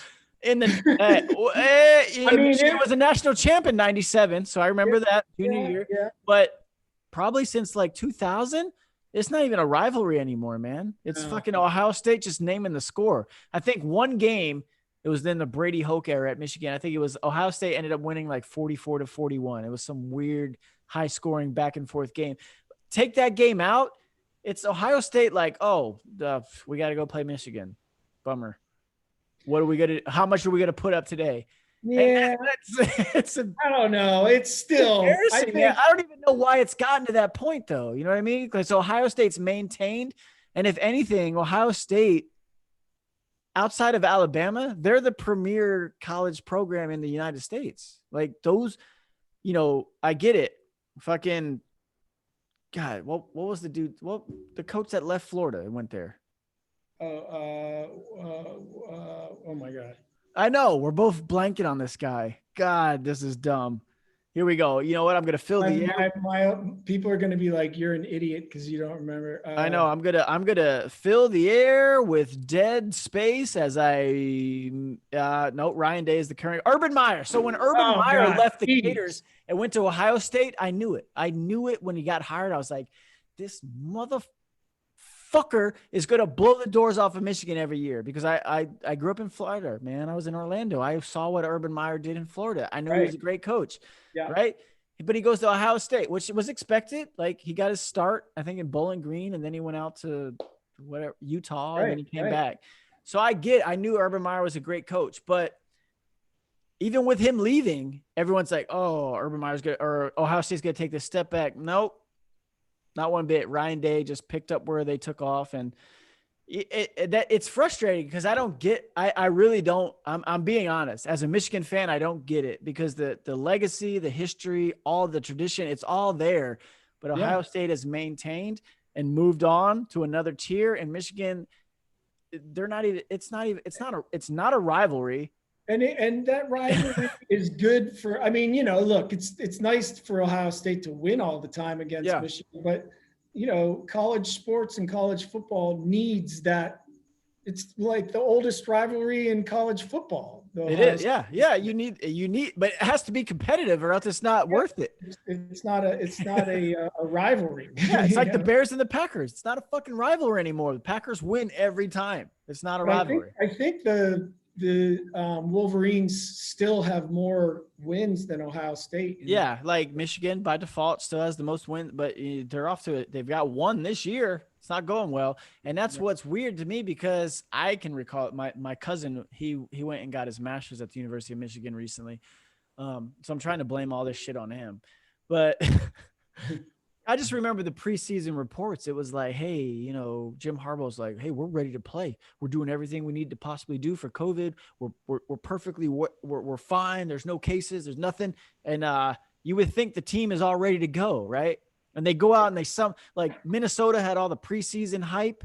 Like everyone's thought Minnesota was going to be like this solid team, and they may still be. I don't know.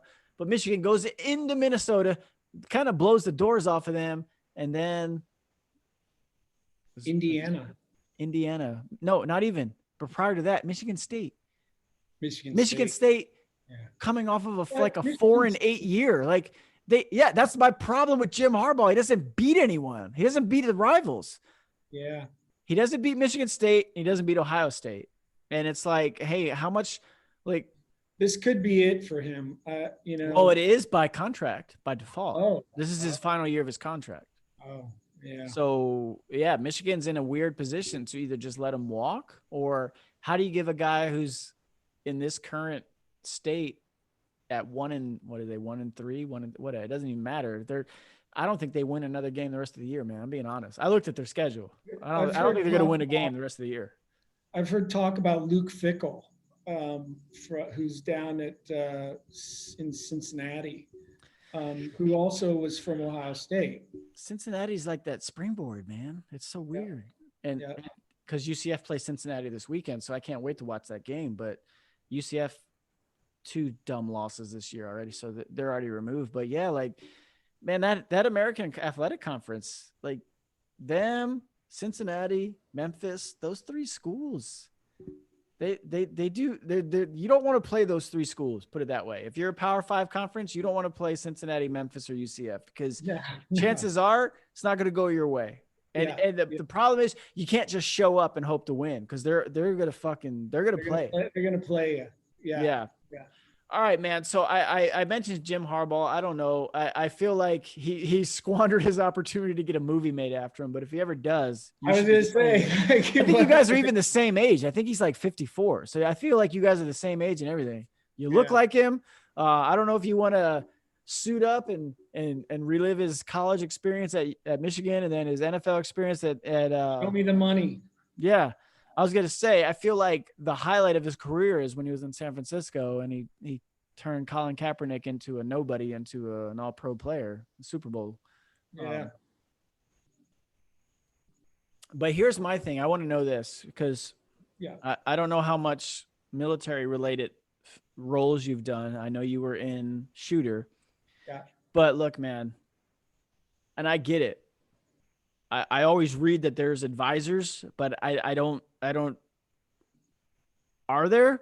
Because because my most vivid memory was in the Fort Stewart. No, it wasn't in Fort Stewart. We were in Columbus, Georgia. So no, Fort Stewart. Was it Fort Stewart? Yeah. So we were on the on-post theater at Fort Stewart in Georgia, getting ready to mobilize to go into Iraq for the invasion in 2003. And the movie Basic came out. Do you remember the movie Basic? Samuel L. Jackson. Sorry, hold on. Yeah, you got all these people calling your kids. Pacino. Hold on. Oh, Pacino again. I get big timed. How you doing? Good. Can you pick me up at Durham? Yeah. Yep. I'll be there in a little bit. I'll call you before I leave. Okay. All right. Bye. We'll let you get out of here soon, man. I know that was Al. Not Pacino. Send that kid an Uber. Like, what the hell? Right? Unbelievable. Oh, we lost Eddie, so I'll fill the air again with some dead time. Maddie's texted us again. Let's see what she said. She gave us the old heart symbol on the app. Yeah, what the fuck? Hold on. You don't have an iPhone? What's going on, Eddie? Me? Yeah. Look at that. Not the number you gave me. What? Did you get any of the text I sent you earlier? I got no. Wow. So hold on. Hold on. Let me make sure I didn't give you the wrong number. Oh, what? Yeah, I don't want to say your number out over this, but I've sent multiple texts. Like, I'll just read my text to you. Hey, Eddie, it's Eric. Just had to confirm if you had an iPhone or not. I got a green bubble, so I'm disappointed. All right, you didn't get that.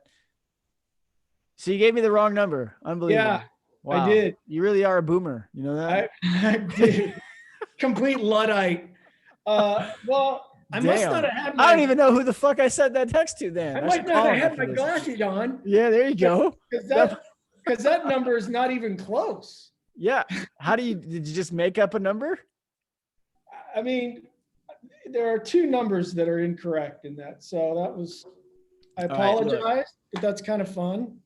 For everyone listening, all right, every couple of years you get bombarded with the thoughts and feelings of actors and actresses in Hollywood. This is a prime example of why you should ignore all of that.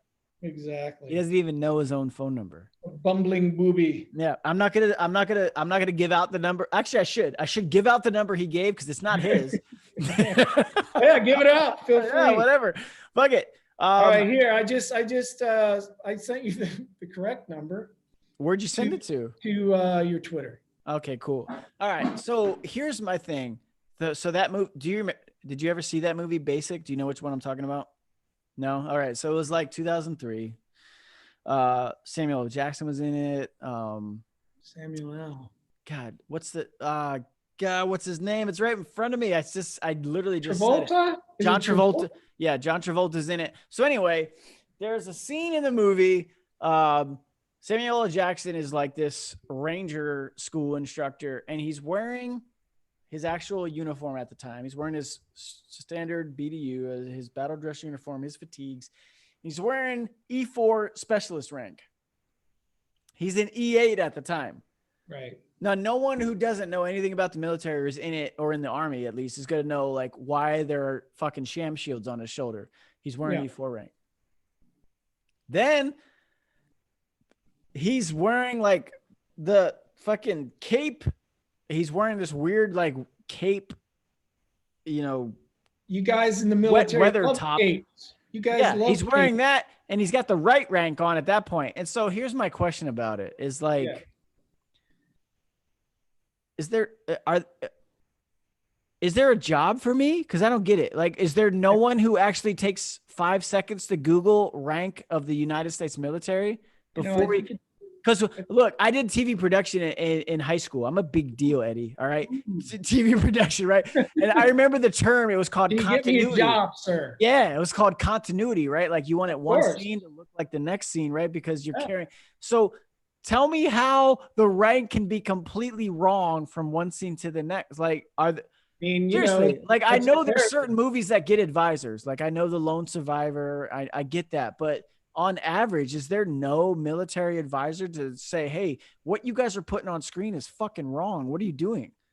Because Well, it's a small detail. I got it. But still, it's like, yeah, but look, if you're why gonna not make make sure if you're it's gonna right? make a military film, you should assume that there's gonna be a lot of people that are in the military that are gonna be watching, and you should you should you should make sure that that shit is right. I played a colonel, a Marine, a U.S. Marine colonel in Supergirl, and I called I took pictures of Yeah. everything, and I sent it to a buddy of mine who was a former Marine just to make sure.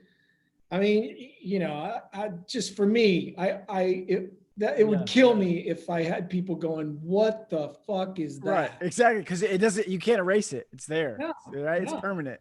no. It's like the So internet. It's all. It's permanent. that's right. There's you That's can't right. you can't erase that shit. Right. So I mean, like when we did Shooter, Mhm. we had military advisors, and most of the That's good. a lot of the crew was all former military. Okay. Most of the stuntmen that we had on there were all former military. And so, man, that was a fun job for me, man. You know, because like we normally, you know, when you're on set with a bunch of actors, you know, you're not playing the circle game. And you know, Yeah, right. Right. we when I was on the set of Shooter, it was just like the circle game all day, or you know, like bag tag and all, you know, just Yeah. all the shit that I did when I wrestled, like Right. which is why like I always figured you know, I tend to relate a little bit more, you know, Yeah. like Yeah. Yeah. No. No. That I makes still sense. draw dicks on everything. So, It's very Marine Corps. you know what I'm saying? So, but yeah, I don't know. Maybe that's why I never saw that movie, because it was a turd. Probably I would have. Yeah. I'm But assuming. no, like to be fair, like there's no one who fucks around more, especially at times where things are serious, than the military, man. Like that's how you get through shit. Yeah, You mock it, you make the best of the situation you're in, and usually that comes at, you know, hey, like, oh fuck.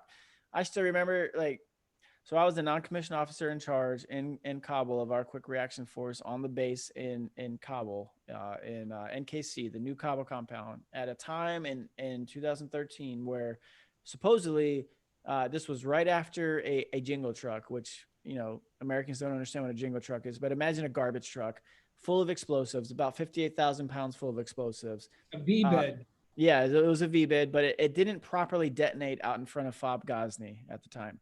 They couldn't figure out how to do it right, so the detonation was wrong. But they knew there was the intelligence told them that there was two others out there, right?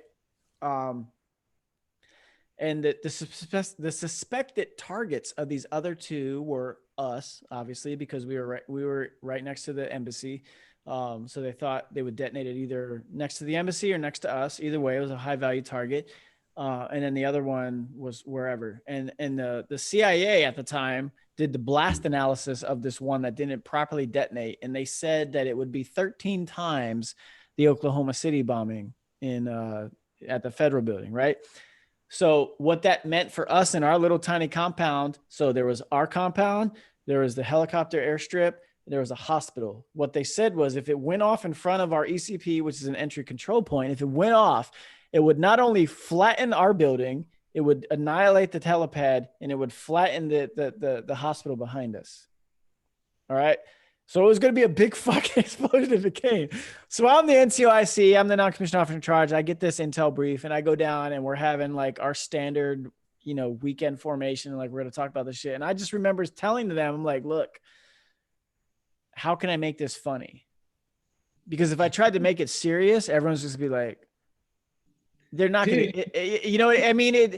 You can make things serious and then still make them funny at the same time. And that's what I focused on, because I knew my guys, I knew who was there. I knew what they responded to, and humor is what they wanted to hear in that situation. And yeah, fortunately nothing ever came of it. But I just, we were on alert for the next probably 3 to 4 weeks, where it's 24-hour ops, and it sucked. But at the same time, every time we did shift change or whatever, we made jokes. Like, that's what, you don't sit there and be like, oh my God, we're all going to fucking die. Like, that's just not what you do. Like, you're not the typical person. I mean, I already know the typical American doesn't go into the military, and that's fine. That's great. We have that option in this country. You don't have to.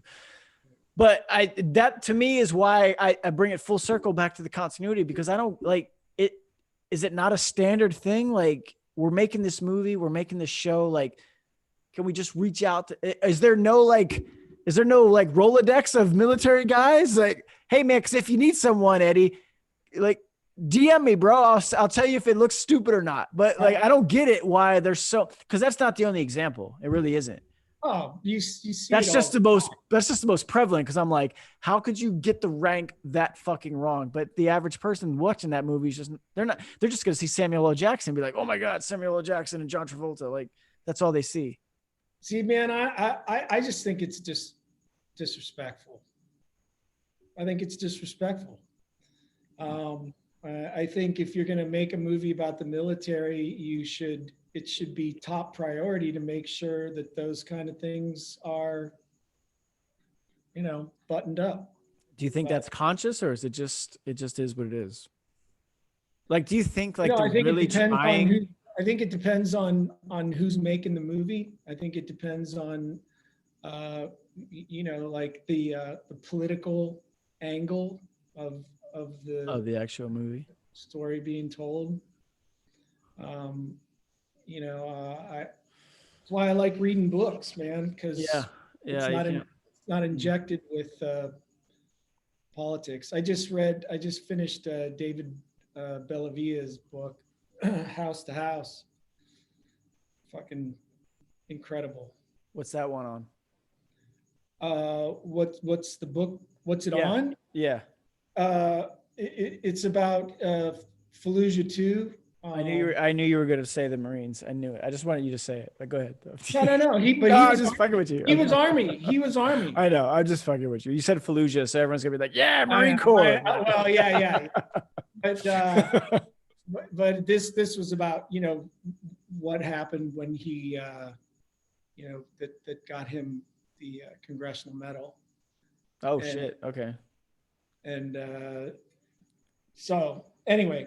Yeah. I read books. I would much rather read a book about the military than watch a movie about the military. So look, I just want to put this in your ear now, and I don't know if someone's already done it or not, but even if they have, great. I just want to kind of reaffirm it. Yeah. But I don't know. I know you've recently found yourself into the Goon Zoom calls, which is great. Because it's cool. It's kind of cool to get more. And it started out as just like, you got to be fucking veteran or whatever. But no, like people who relate and can actually be allies in that just the perspective. That's what it is. To me, it's a perspective.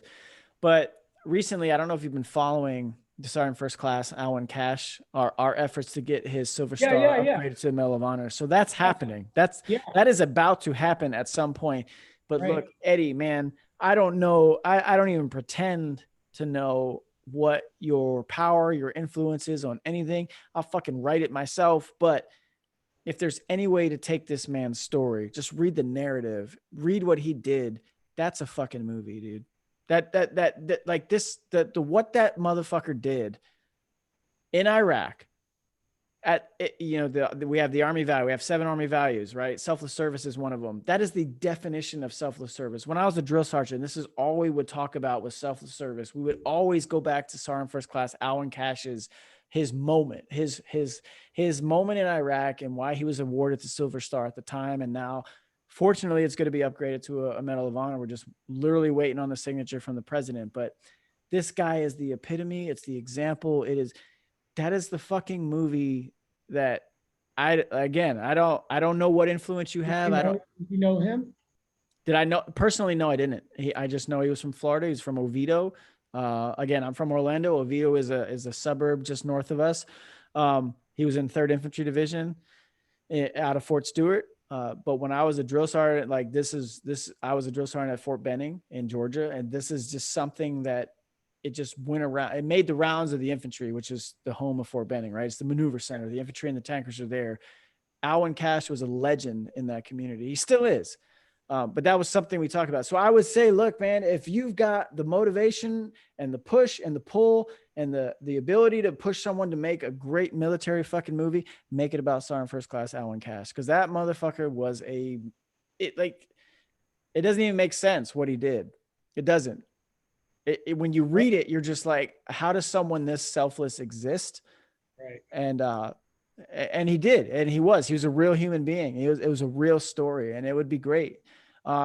He was black, so you can't play him. I'm sorry, but well, you haven't seen me from the waist down, sir. Woo! There it is. You're welcome. You're welcome. Eddie McClintock weighing in under the belts. Glad we finally dropped. Yes. Yeah. So that was that, man. But that's what I wanted to point out because, hey, maybe it's time for you to produce. I don't know. I don't even know how that works. Did he get the Silver Star? He was awarded the Silver Star originally, yes. And this is posthumously, right? Oh, he was awarded the Silver Star posthumously anyway. Yeah. So the incident took place in October and he ended up dying 3 weeks later, I think, on November 9th. Yeah. So, he died from his wounds. He didn't die from in the actual event, but he ended up succumbing to his wounds after that point. He suffered severe burns, like awful. Like he kept running back and forth to rescue his soldiers from a burning Bradley fighting vehicle, an infantry fighting vehicle. So he was on fire. Like he was physically on fire during all this, and he just kept going back. Like the dude if you read it, it doesn't even make sense, man. Like humans, that's not a human thing. That's that's the definition of selfless service, like I said, which is an Army value. But the guy just, he didn't care about anything other than the safety and survival of the men below him. And he is the epitome of a sergeant first class as a platoon sergeant, but he was just a man looking out for his soldiers. And that's what he did. And it's you read that narrative of the Silver Star, I'm telling you, you're going to come away with tears in your eyes, man. Like it's vivid. It really is. Brink just sent me the other day because I asked him, because I retweeted about when that was it a senator? She said, Stephanie Murphy, Rep Murphy. Yeah. She's our rep in Congress. Yep. Okay. Congressional representative. When I retweeted her thing and then so I just need to read it, but that's the thing. I've always been a curious about the human condition, right? And I think it's one of the things that lets me be an actor. Okay. Mm-hmm. And to me, stuff like that is, it is the human condition on steroids. You have the very best in humanity and you have the very worst in humanity. Mm-hmm. And which is why I've always found that found that stuff really compelling. I mean, that to me is what life is, which is why I've always had such great respect for our vets, man. Mm. Yeah. No, well, again, I was a political science major in my undergrad, and there's two things. You got hard power and you got soft power. Soft power is this is culture. This is the stuff that you show and display to the rest of the world. And that's why I say, man, look, I get it. The only reason I'm bringing it up, Eddie, is because I listened to what you've said over this last 2 hours is you've talked about other ways to identify how to, provide for your family, right? Maybe your next point is as a producer. Maybe it is. I don't know. I don't pretend to even know how someone in your position moves into that role, but if anyone knows, it's you. But that's why I Well, would say, like, this is a great example of a story, especially in this climate, yeah, in the American politic, and just the American people as a whole. Because you know what? Let's not pretend, and I'm not going to beat around the bush or sugarcoat it. Sergeant First Class Alwyn Cash was a Black American. All right. yeah, No, yeah,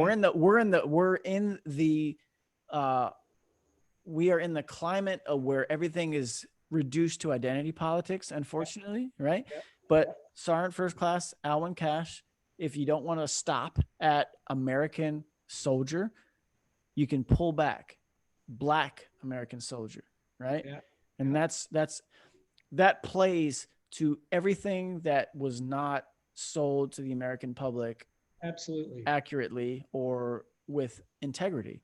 Yeah, And this is a perfect example of a man, like, because you don't make the rank of sergeant first class by default. He made that, and this was way before the war in Iraq, so he had already joined the military. Like, he was already in it. This wasn't an opportunity for him to, oh, let me go. No, he was there. He performed this action in it. Like, he is the definition of a selfless service American fucking hero. And that's right. why I say, like, hey, it may just be a story that the United States needs to hear, because this is a man, a Black American, who gave his life. Epitomizes what it means Absolutely. in the Absolutely. American spirit.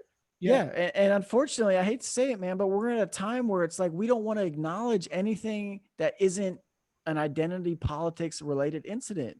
And I hate that it's come to that. But guess yeah, what? If that's what you want, look at this fucking example. Because this is a man who did that shit, and he didn't give a shit about the color of his skin or the color of his soldier skins. He just right. did the right thing as a United States soldier and an American infantryman in the army. And that's what he went out and did. And he's getting his due proper notoriety and respect. And we're going to know that motherfucker's name forever. And we should.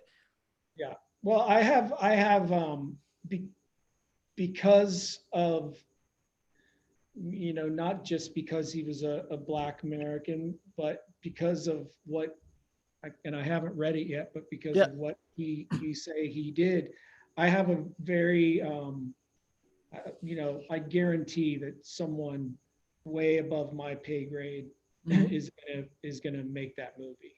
I sure as fuck hope I so, mean, man. you could see someone like, I mean, Michael B. Jordan could make that movie. Yeah. Or like, Hey, number 80 on that list. hey, I could, and maybe I Number could be 80, like bro. the, Hey, reach out to him. I'm sure you got like don't you guys get like a published like screen names? You can just text each other. No, I don't know. Whatever. But yeah, yeah, no, that's right. Hey, I ain't gonna I lie. could be the Sergeant, disgruntled colonel back, in the rear with the gear. Sergeant First Class Alwyn Cash, I think at the time where the incident took place, he was 35 years old. Oh, there you go. So that could very well be a Michael B. Jordan thing. But whatever. There's, as you probably know, there's plenty of fucking Black actors who could pull this shit off, Yeah, right? yeah, yeah. But still, like, man, I think that what this country is we need something to unify us and pull us together. And I get it. The COVID thing is very real in terms of your industry. Like, I went to one movie a few months ago. It's probably 2 months ago, and I mean the movie sucked. But What was it? uh, honestly, dude, I don't even remember. It was. I'm gonna look it up because I want to give you the name. It was some like international espionage spy fucking thing. Trying to remember. I'm just gonna Google a random search of like spy movies 2020. Let's see what comes up. No, it wasn't any of those. Yeah, but the point is, like, there's like no one's going to movies, right? Yeah, I don't even know if you guys are fucking filming them. But the fact yeah, is, it's like we need to get back to a point in this country where there's some sort of, feeling and sense of normality. And that's a fucking perfect story that this country should see. They should Totally. see that, like, look, you know what? Most people, and I hate this because the line of work for the army that I'm in, the people that I target, they weren't alive, or they were Right. being born at the year after 9/11, but they were being born in the year of the Iraq invasion. Right. Like, that's the crux of my fucking career. Like that was the first major thing I did was the Iraq invasion. Like, that's what I was a part of. We're recruiting a generation of people who weren't even alive for that at this point. And so that's why I'm saying, like, you show people this story, dude, you're gonna wake people up to the reality of what the fuck's been going on in the Middle East for the last 20 fucking years. Yeah. It's going on.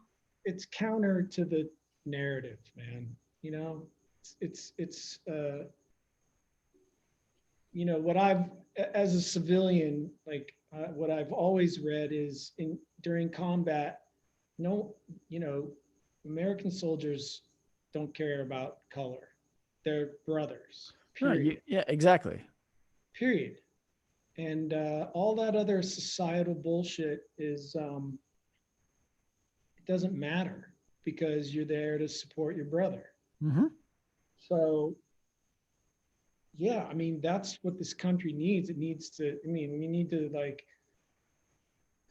need to show each other that we're stronger together than we are separate, you know? You would think that wouldn't be that hard, man. Like, that's my issue with now. And that's why I say I still tie it back to I don't think social media is real. I don't think it's a real reflection of our society as a whole, based on the fact that just I know my everyday interactions. I don't know what you do, but I am in the community every day. And I can get on the internet and I can view social media as essentially it's road rage, but everybody has it.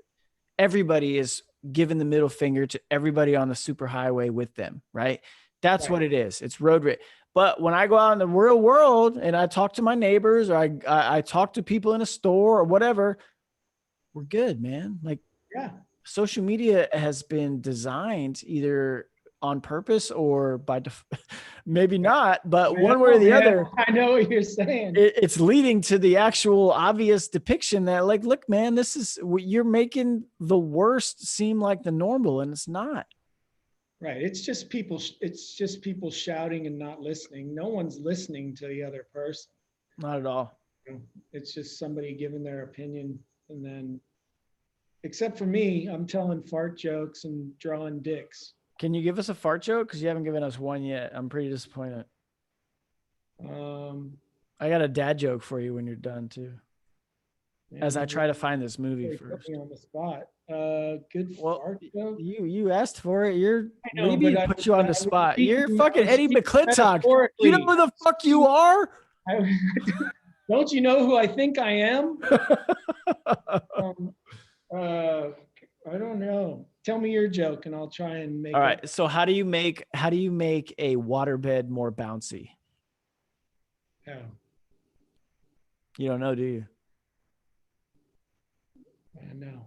Yeah, you add fucking spring water, Eddie. You add spring water. Oh, woo! Here, I've got one. What did Cinderella say when she got to the ball? I don't know what it's. Oh.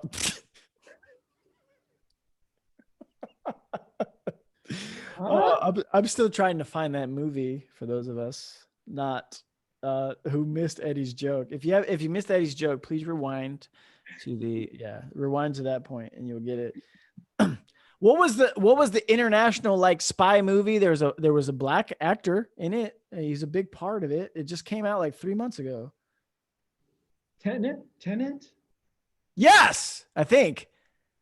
Tenet. Yeah, I think it was it. That movie sucked. We left. Maddie and I got up. It's told backwards. Let me hold on. Tenet movie. Was it Tenet? Yeah. Oh yeah.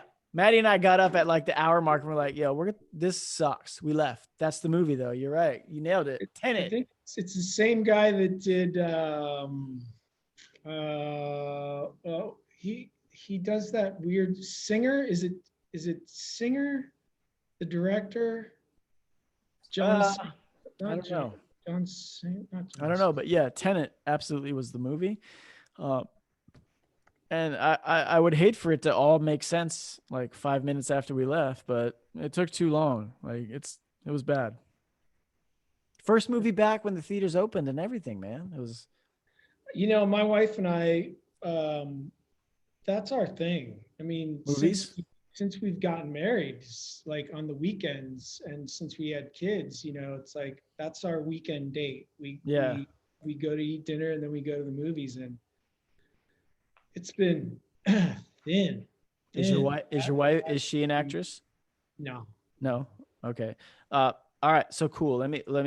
This plays perfectly into my next question. What's like your greatest celebrity moment for you that you've like, holy shit, it's fucking Eddie McClintock. You got one of those or what? Oh, when someone was that way about me? Yeah. Uh, okay. Well, I'll tell you, this is the greatest compliment Okay. I've Here it ever been comes. paid as an actor, and possibly the greatest compliment I've ever been paid as a human. Okay. Yeah. All right. I'm at a convention up in Denver. Young kid comes up to me, and he's talking, because I do these conventions. Have you ever been to like a sci-fi convention or whatever? No, I've driven by him in Vegas though for the Comic-Con. I've driven Yeah, by yeah. that in Orlando. Yeah, I've seen So him. and I had this kid come up, and he's standing there. He's talking to me. He's talking about Warehouse 13 and how much he liked Warehouse 13, and then he told me he was a United States Marine, and he was part of a sniper unit, a sniper platoon. I guess I don't know. I wish I knew more specifically. Yeah. But he was a sniper. He he stepped over a remotely detonated IED, and had to get medevaced out. Almost lost both of his legs. Was in the hospital, he said, for a couple of years. No, maybe it wasn't that long. I have the actual story. He wrote it all down for me. Excuse me, but it spent at least a year in the hospital having surgeries. And he said, I watched Warehouse 13, and you kept me alive. Mm-hmm. And Damn. and I was like, his name is Daniel. I was like, Danny, thanks, man. That's pretty heavy. Thank you. The next day, he came back, and he was like, I want you to have something. And I was like, well, what do you got? And he gives me his Purple Heart. Holy fuck. And I said, Danny, look, man, I'm that should go to your parents, or your wife when you get married someday. And I was I'm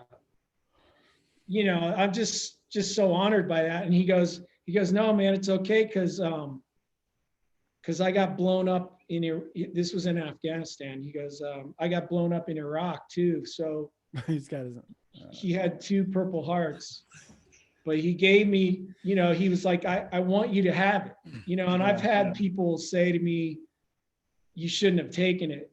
And I'm just like, look, if this kid wanted me to have his Purple Heart, to me, it would have been an insult not to take it. And so I have it upstairs in our safe. And every year on his alive day, I shoot him a little, thing on Facebook, just saying, glad you're still around and hope you're doing well. But that's awesome, man. I mean, that's the greatest celebrity moment I've ever had. Well, I'm going to give you one more because, like I said, you have kind of you found yourself in the middle of our goon shit, and I don't think Braxton was on there yet. Are you familiar with Braxton McCoy yet? Yeah, I want to read that book, The Glass Factory, right?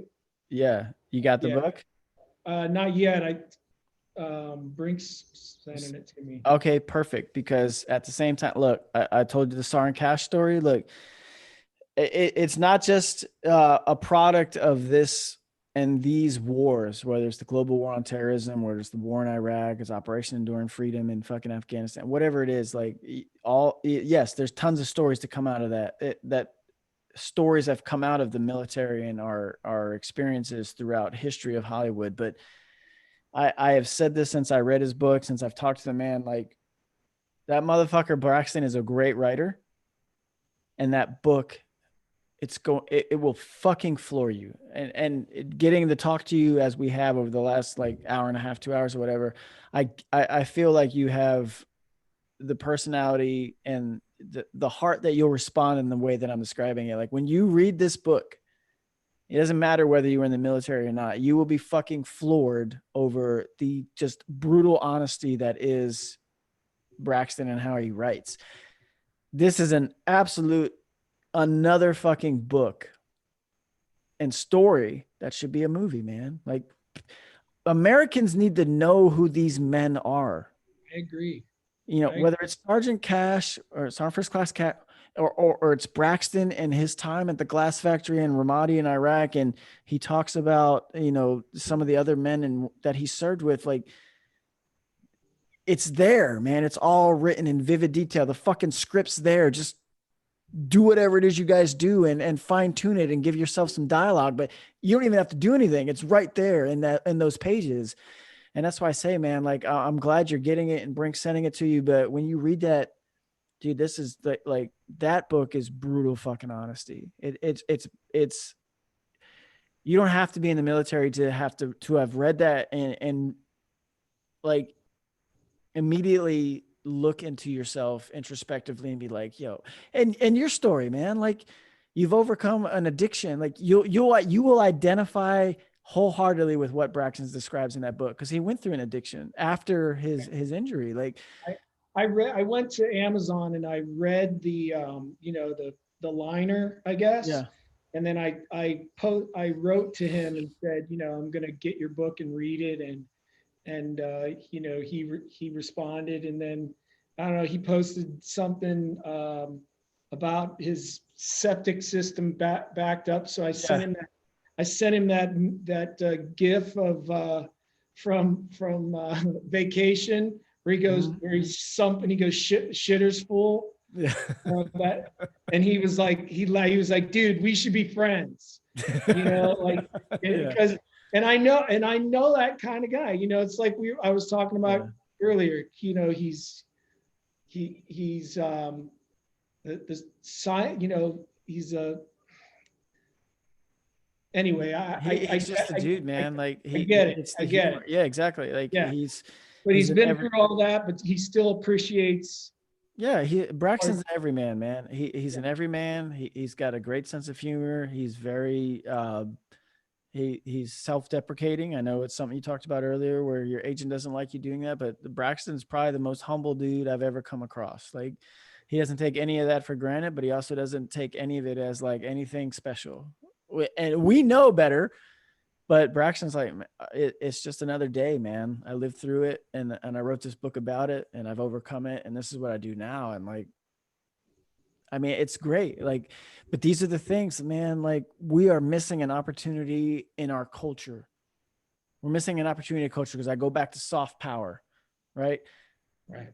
We're missing the opportunity to use soft power on our own people and let them understand, like, hey, these are the men who've come out of this fucking war. Because you and I, man, you're older than me, but we both kind of grew up with the same movies. We grew up with certain stories we could identify with from Hollywood. Yeah. We're not getting that anymore, man. We're getting force-fed, whatever it is. It's not the same.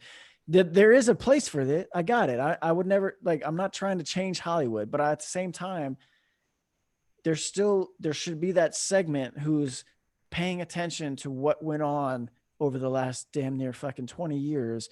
And there's so many stories that they could tell. And these own men's books write the fucking script. They do. You don't have to do anything except find the people you want to cast. They just made Clint Romashay's story. Was it? Yeah. The guy in my office, you don't know this, but one of the guys in my office, he was a private first class. He was in that battle. He's in that book. Nicholas Davidson. He's an E6 staff sergeant now, but he was a private first class, 19 years old, from Northern California, up on Murder Mountain. If you saw that documentary on Netflix, like he was in that. Yeah, he was in The Outpost. He's Is in the that book. Restrepo? Yeah, no, not Restrepo. Cop Keating, The Outpost, that Jake Tapper wrote, and then the one with Clinton. But Restrepo's another one. That's a great documentary. But dude, the guy in Restrepo was my interpreter in Afghanistan in 2013, 2014. His family's in Sacramento. Like, it's such a small world. And like, when I read about Restrepo and I listen to that story, like, that's AJ. Like, that's how I know him. His name's AJ to us. Like, the dude tore his ACL in that battle in fucking Restrepo. Like, he went through so much. The Taliban killed his dad and his uncle. He's got a scar on his face from being knifed. Like, it's all right there. You've got blockbusters galore. Like, it's right there. I can say a book like The Glass Factory. Is that? Yeah, Braxton's book, The Glass Factory. Like Alwyn's story, probably because it's so well known. Yeah. Like I said, it probably would have somebody like huge name attached to it, but because Braxton's story is in his book is not as well known at this point. I mean, I honestly think there is an opportunity for me. I mean, I would have to read it first before I take it to my buddy. Yeah, but absolutely. My buddy, he just wrote a script about the Frozen Chosen. My grandfather was in that.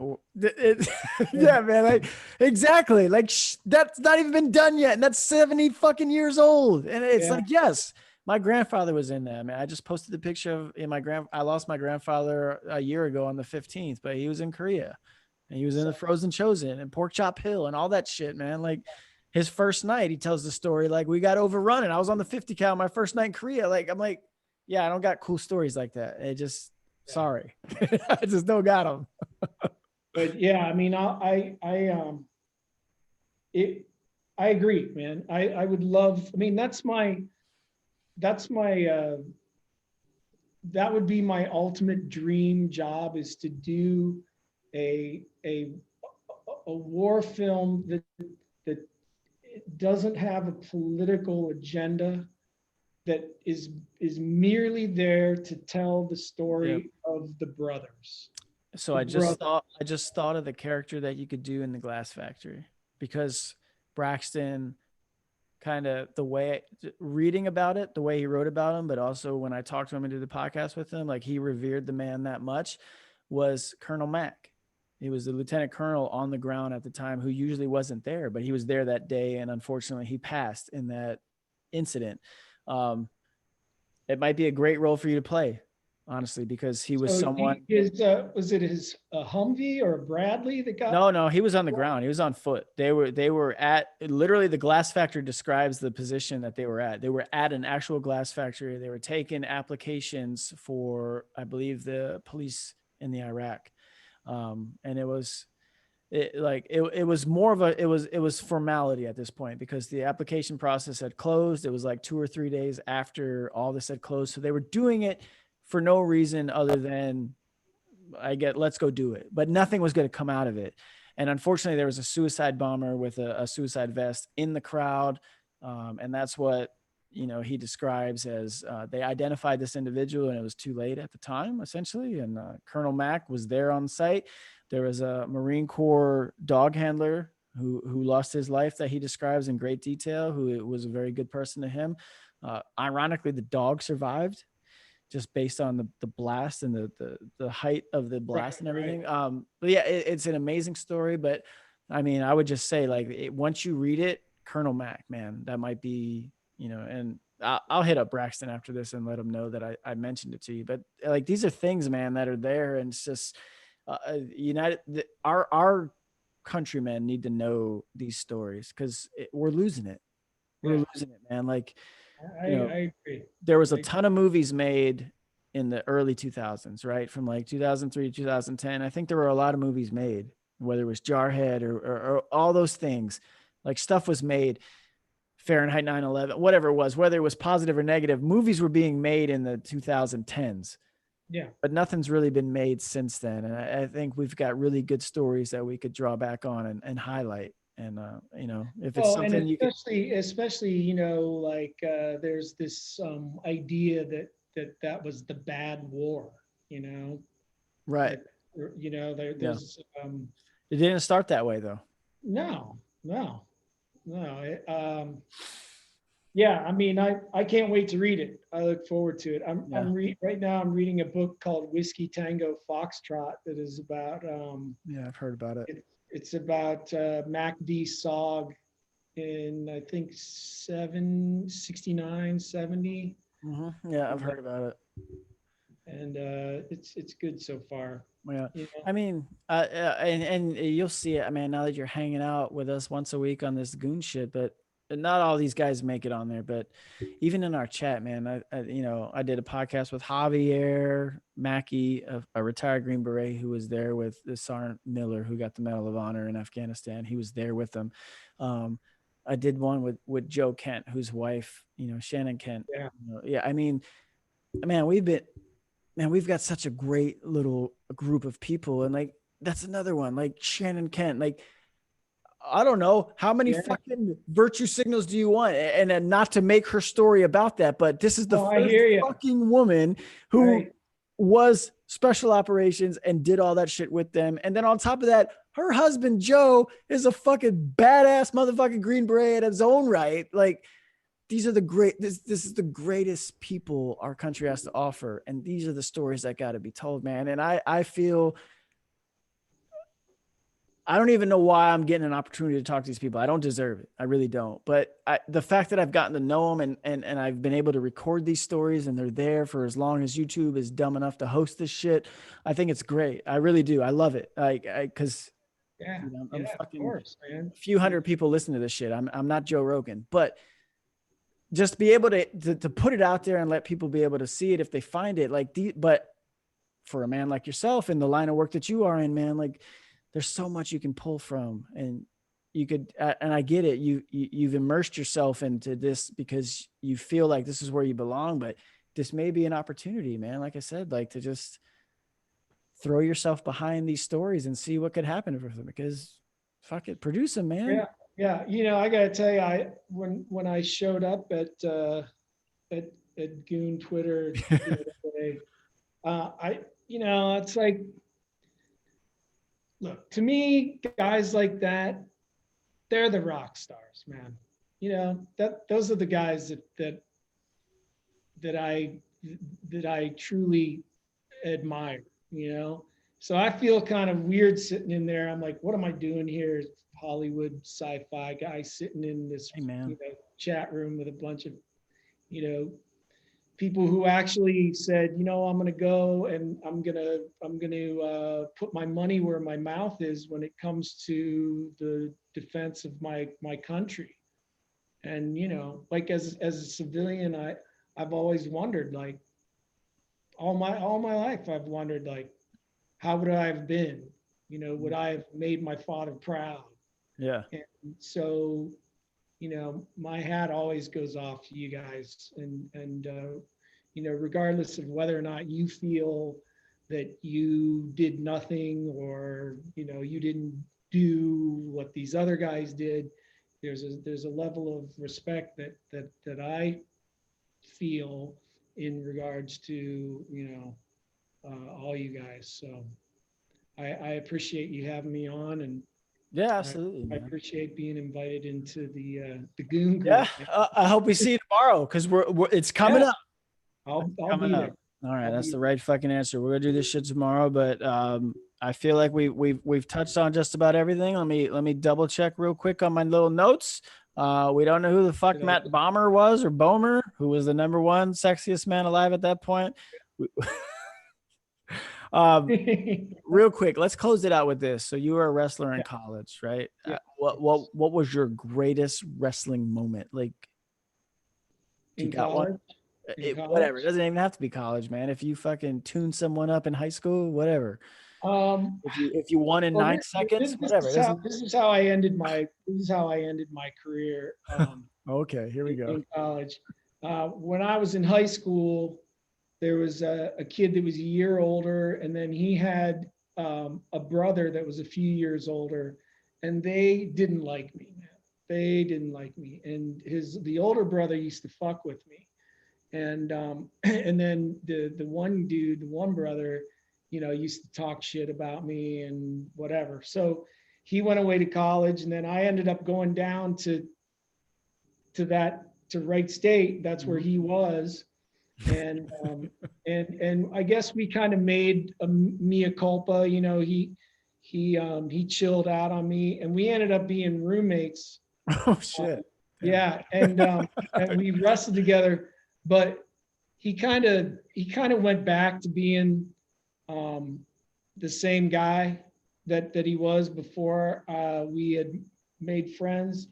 And so my last year, we had to wrestle off to make first team, and I whipped his ass pretty good. Nice. And to me, I was just like, I'm good there. Yeah. That's good for me. Where's he now? Have you looked? Yeah, we stay in touch. That's good. Ish, on Facebook when whatever. But I don't have, I'm too old to hold on to that shit, Yeah, right? exactly. Yeah. But, he's back in Ohio. He's a wrestling coach, a high school wrestling coach, and I think he's a decent guy and everything. I have nothing against him, but Right. I'll tell you, it felt damn good to fucking whip his ass.